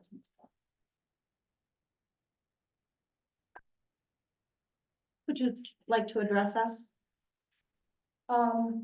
Sure, Rachel Stolenwork, and what you have in front of you are the plans that I have prepared for an aquatics facility. As Julie mentioned, the first phase is somewhat of a smaller square footage to help us get a building up, so we can start consolidating a lot of the local services that I currently provide. So I do a lot of swim teaching, instruction, training for young kids, adults, competitive athletes. And I'm spread out over the entire northern area of the county. So this plan is initially a way for me to consolidate those services in one location. The next phase is to grow so I can continue to add and provide more services and also incorporate recreational space for families to use on a year-round basis. Primarily serving what I see as year-round families, also with seasonal families who live here for, a solid 6 months of time. So that's sort of the general scope of the facility. As you see, I think, Julie, I don't know if you provided them with both of the driveway options, because that was one of the questions that I'm hoping, we could get some feedback on. I spoke with Julie about the easement and the properties that are located behind this property. Right now, there's several large lots that could possibly be subdivided in the future. So one of the considerations was how will those properties access the highway? From our perspective, we would much prefer granting easement rights through our parking lot as opposed to figuring out some secondary driveway that would extend to the back of those, to those lots. The one other consideration that I want to make is that the width of that easement is 30 feet or roughly 30 feet. So from a road perspective, it's too narrow to be creating some type of roadway that would get you back to a subdivision. And so I think the easement access for current lots that are back there, accessing via the parking lot would be the preferred option for us, but that's more or less one of the main things that I'd like to address. I'm gonna go a little sideways here. why, it's a utility easement, why would we be concerned about property behind her and that fronts on Woodcrest access through her property? I mean, I think that's just wrong. A couple things. If you're generous, that's a whole different ballgame, but A couple things. So, we did map that as a road years ago. That would be a road that would go from 57 over. I can't remember if it goes straight over to Woodcrest, but it would connect with Applewood there. The other thing is, and I don't have the language in front of me, but there was a state law passed a number of years ago that utility easements can be used for road easements. So it kind of put, as a matter of fact, if you look at the property, it's not on this map, but the property that goes on Applewood, I forget the woman's name, but, we have a utility easement down Applewood. Mulroney? Moses. Moses. Thank you. We have a utility easement down half of what would be Applewood. If you drew Applewood down to Rachel's property, you can kind of see it drawn down there. We have a utility easement on half of that on the west half. And there was a state law passed that said if there's an easement there, you can use it for road purposes. So whenever you're looking at utility easements, you have to look at it and you say, does this have the potential to be a road? And therefore, from a planning perspective, we want to protect that. We don't know what the future holds on that. So we want to make sure that we are not encumbering that. But would that, I'm gonna stop you. Seeing that we've just gone through in the last couple of years, discussions about road widths. Is 30 feet even enough For private road, yes. for private? And, you know, so a public road with if you had a one-way, so for public roads, we require a much wider right-of-way for a public road. However, if it were a one-way road, you could get a public road in there. It's definitely wide enough for a private road.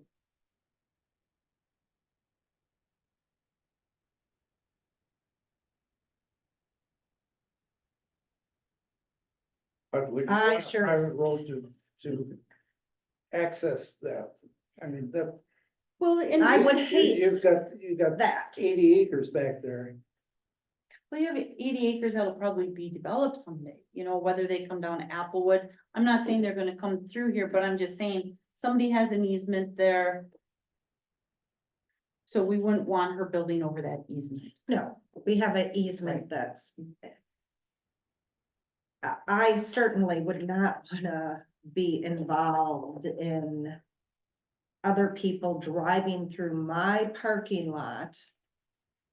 To get them highway access. That's just me. Rachel, I here, just don't think it's Rachel's issue. Yep, we don't want her to build over the easement. That's fine. But,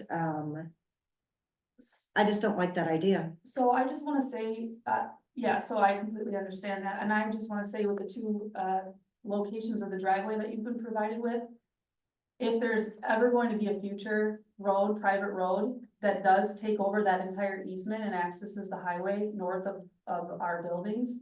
I would recommend, Julie, and I know, I would recommend likely relocating the driveway to the southern part of the parking lot, which was the initial site plan that we sent, versus moving it as far north, because I think then you'll end up with two driveways that are too close together. And DOT won't allow that.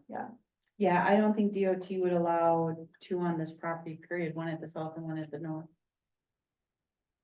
And I just say that based on some of the issues we're having on. What is do we have dimensions? Yeah, how wide is the lot, Rachel? 312 feet? Yeah, that sounds right.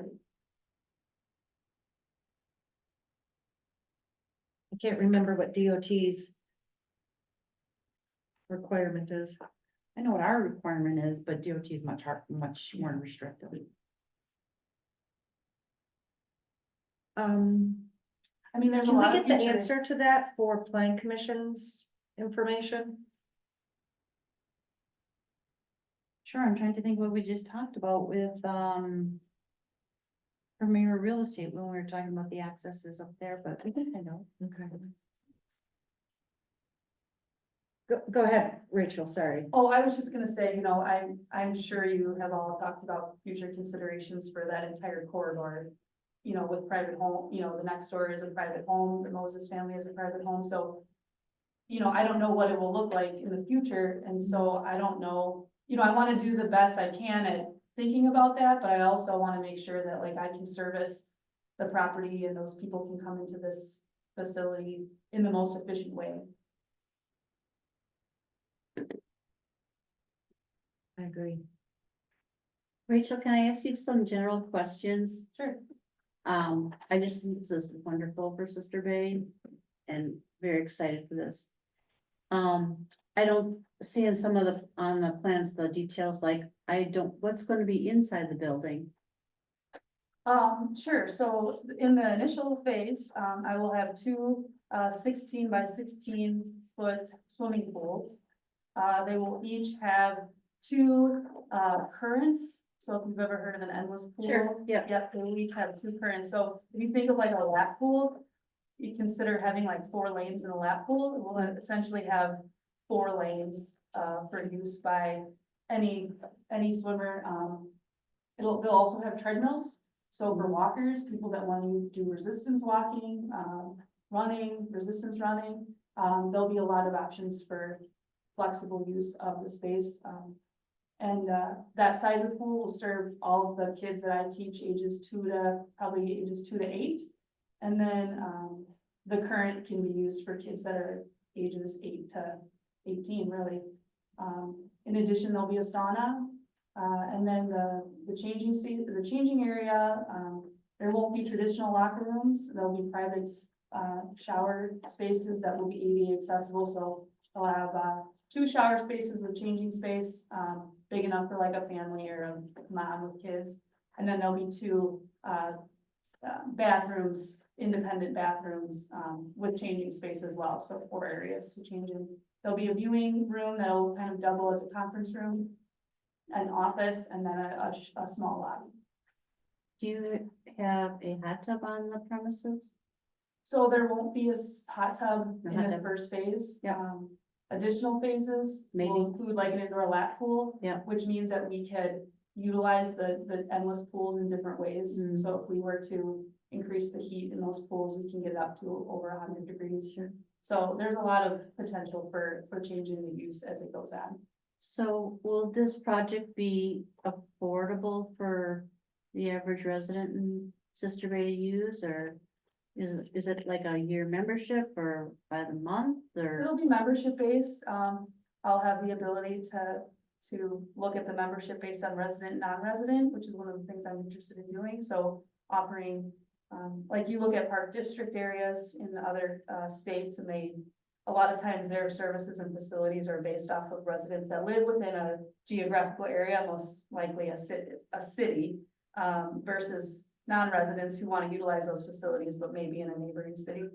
Here, it's just different because we all live in a small enough space where we're crossing boundaries, municipality boundaries. So I'll have the ability to kind of draw my own boundary over what that resident looks like, Mhm. and then separate that from what will probably end up being more of a seasonal resident that lives here, but Mhm.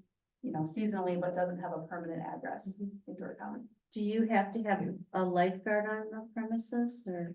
So all the pools, so the initial pools, no.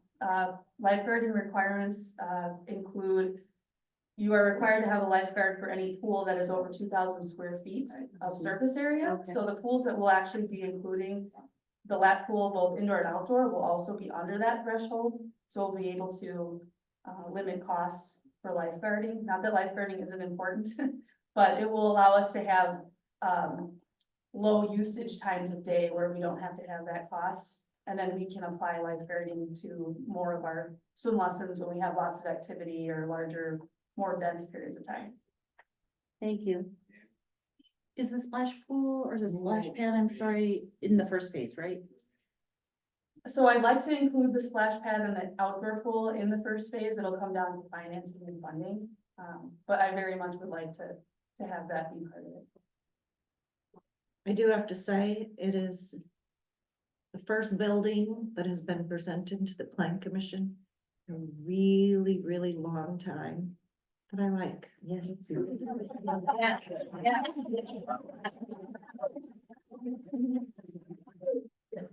I think you kind of, you know, I like the color, I like all the windows, it's done well. And whether it's stonework or fake stone or something, it looks good.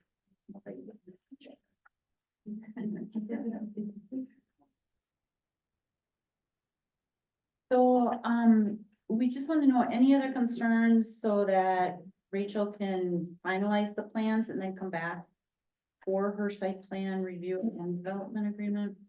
So I know, I did mention those other things we need and we want to look at access. I'm assuming we want to require some bike racks out there.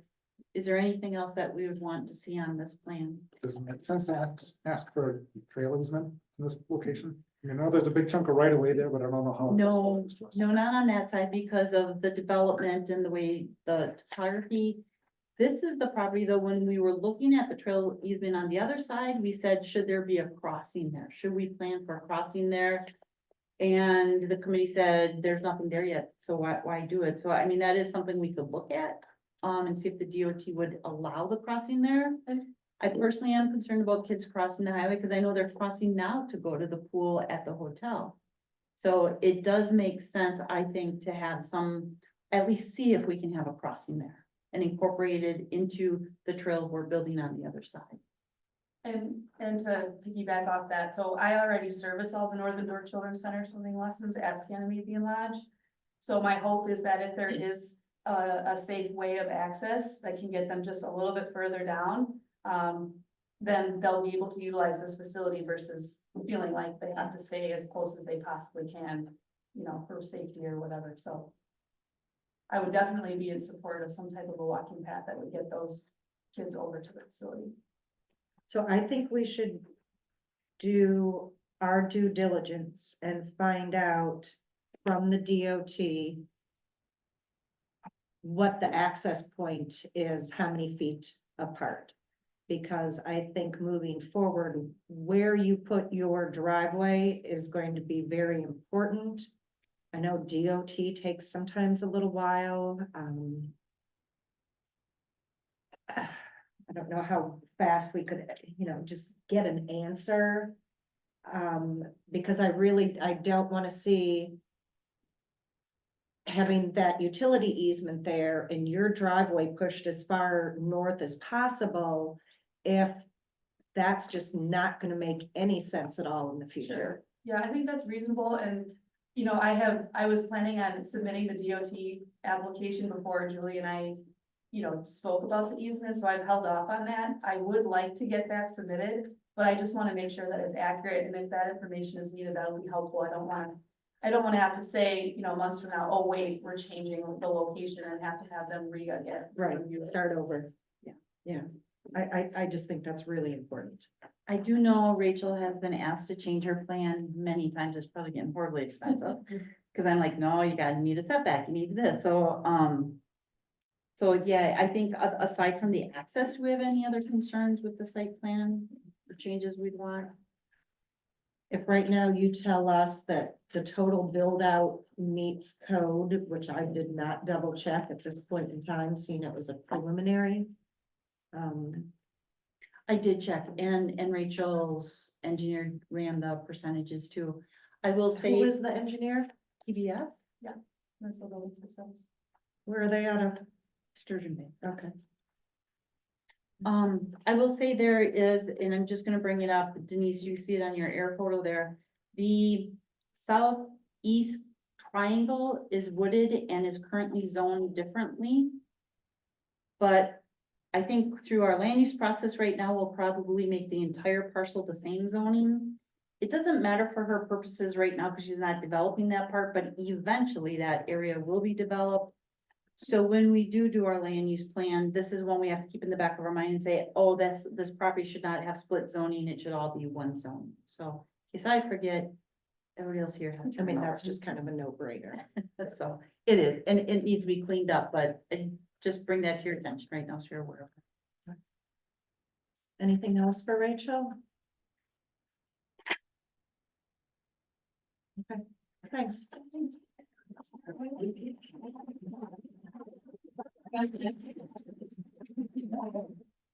7E. Oh, sorry. I was just gonna say, we'll say this, apparently people are really talking about this. When they saw the agenda, they've been going crazy. It was on the local TV news, Channel 2. Yeah. It was interesting, Yeah. Good. 7E, Community Development Investment Resolution and Application Aquatics Facility. So, the Wisconsin Economic Development Corporation, they have a community development investment grant for projects that will ultimately stimulate other development.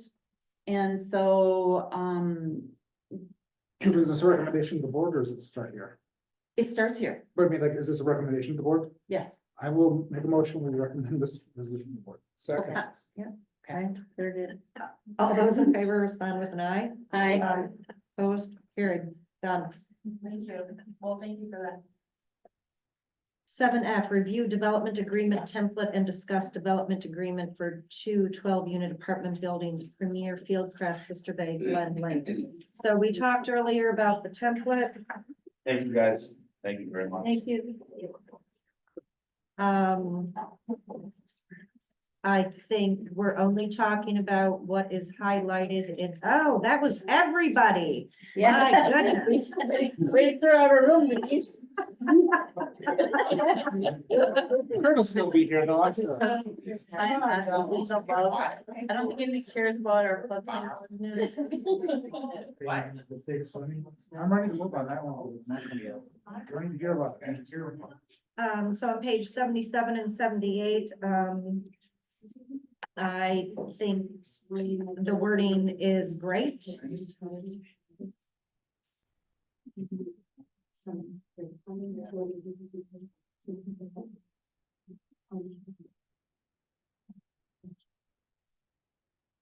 There a motion to approve as presented?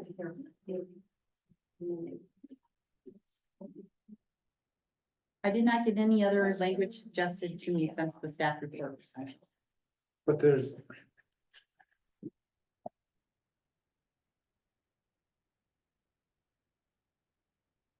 I'm gonna be hesitant to vote for this because I don't think that I don't think we should send it back to the board. It is what it is and I think this should be in our template. okay, then I'll make a motion that we put it in the template, if that's what, yes. In the template and for their development agreement.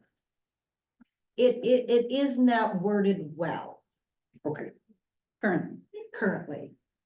It is So much that's- more clear and concise. through that window, I can see it and I'll make the motion. Okay, motion by Bell, second by Shampoo. All those in favor respond with an aye. Aye. Opposed, carried. Draft floodplain zoning ordinance. So the DNR wrote it, or this is their template. I started reading it, and then I was trying to figure out what floodplains we had in the village and how this verbiage may affect any of our current zoning, so I kind of stopped reading. But now I know Julie brought maps. I didn't know Julie was bringing maps, Janelle, I'm sorry, you had to bring it. Oh, that's right. The couple of questions that I do have on page 85 is under 2A official maps, talks about flood insurance rate map dated May 8th of 2024, and number 3, the flood insurance study dated 5/8/24. Why are they dated in the future? I think because they have not officially been adopted yet. I'm not sure. That's a really good question. Okay, I guess I didn't catch that. I mean, You see if the letter says something about that. And then on page 87.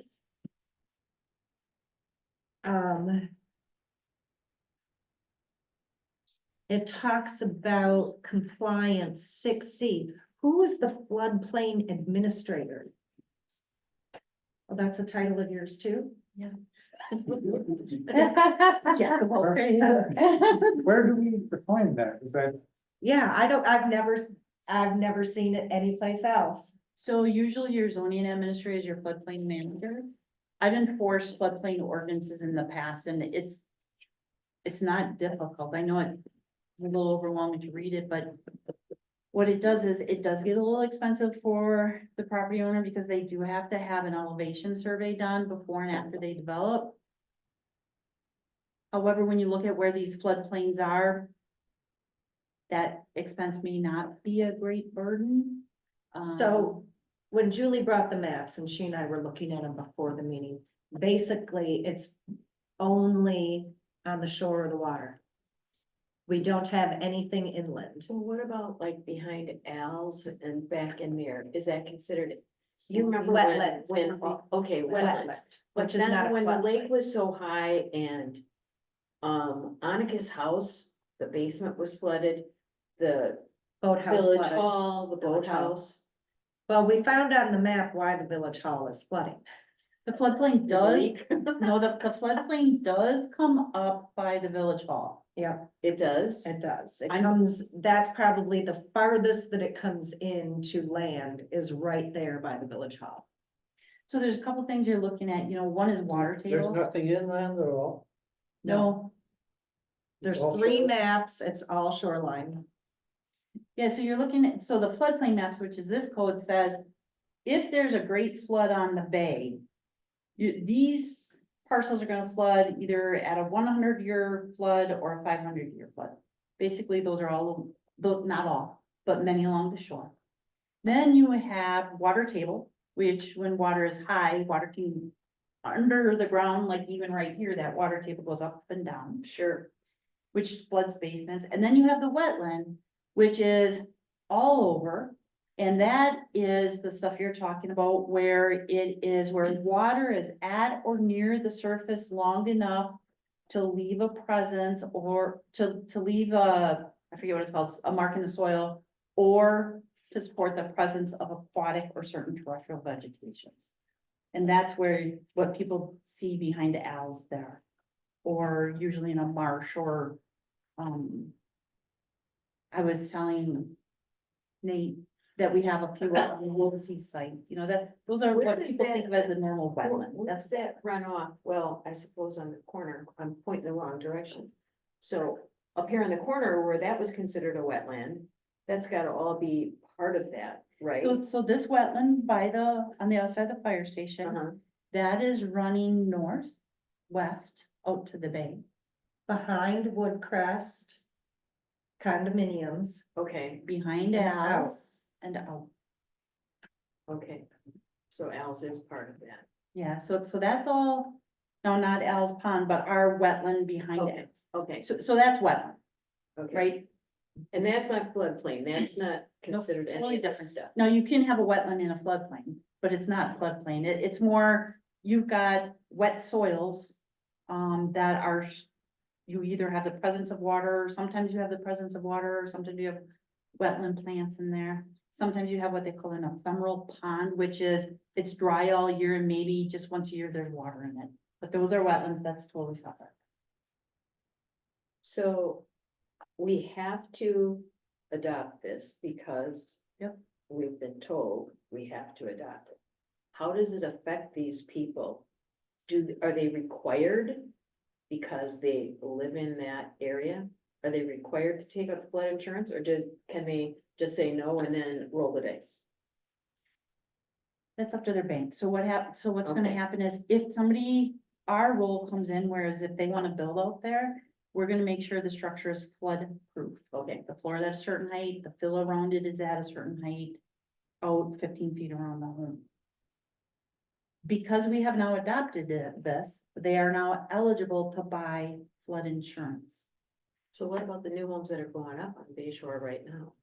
I will say this, when they went up, I did look at the maps we had, which are the last ones, to see if the buildings appeared to be in the floodplain based on those maps, and they were not. I think our setbacks from the water in Okay. our current code was enough that. Yeah, I think so too, because I scaled them, and I went out there and looked, and maybe maybe they're not, you hope the builder checked that, but because we didn't have a code, I just did the best I could, saying, well, based on the air photo and the line that's on the map now, are they even close? And I felt that they were okay. Okay. But now we would definitely require elevation surveys. So how does that affect current homeowners that have had their older homes? So They have if to take out flood insurance? they could, well, they don't have to, but they're at least eligible to now, because now Okay, we're in we're the flood adopting this. program, so now Okay. they're eligible for that. But that's a flood good thing, yeah, so. And if they feel that the map is wrong, they're not in the floodplain, there's a process they go through called the letter of amendment to get them out of the flood. So we make a motion to recommend to the board, or we adopt it here? Public hearing. Public hearing. And then we're gonna get our answer on why the maps are dated in the future. Yeah. Okay. I'll make that. I just motion. noticed that. Motion by Bell, second by Berto, all those in favor? Aye. Aye, aye, opposed, carried. And if, it just as a real note, if anybody wants to see the study that went into it, I've got that. Because I'm sure that's even more fascinating than the riveting. ordinance. It's riveting. 7H, annexation and Oh, my rezoning mouse, discussion, Woodcrest and. What is this? ZC. Is this a motion that go back to the board? So this came from the Motion. board? Yeah, so the law says. I will make a motion. We take this to public hearing. Thank you.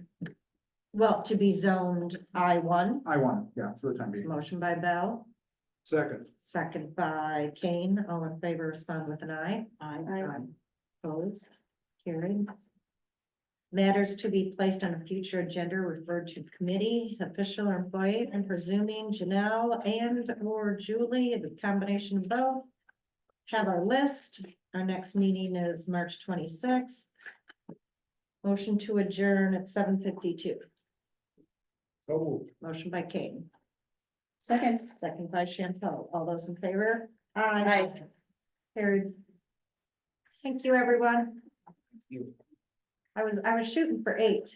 It really was. That's awesome, Denise, thank you. I'm large, well, but it was kind of a slam dunk agenda. I know. But We appreciate it. except for all those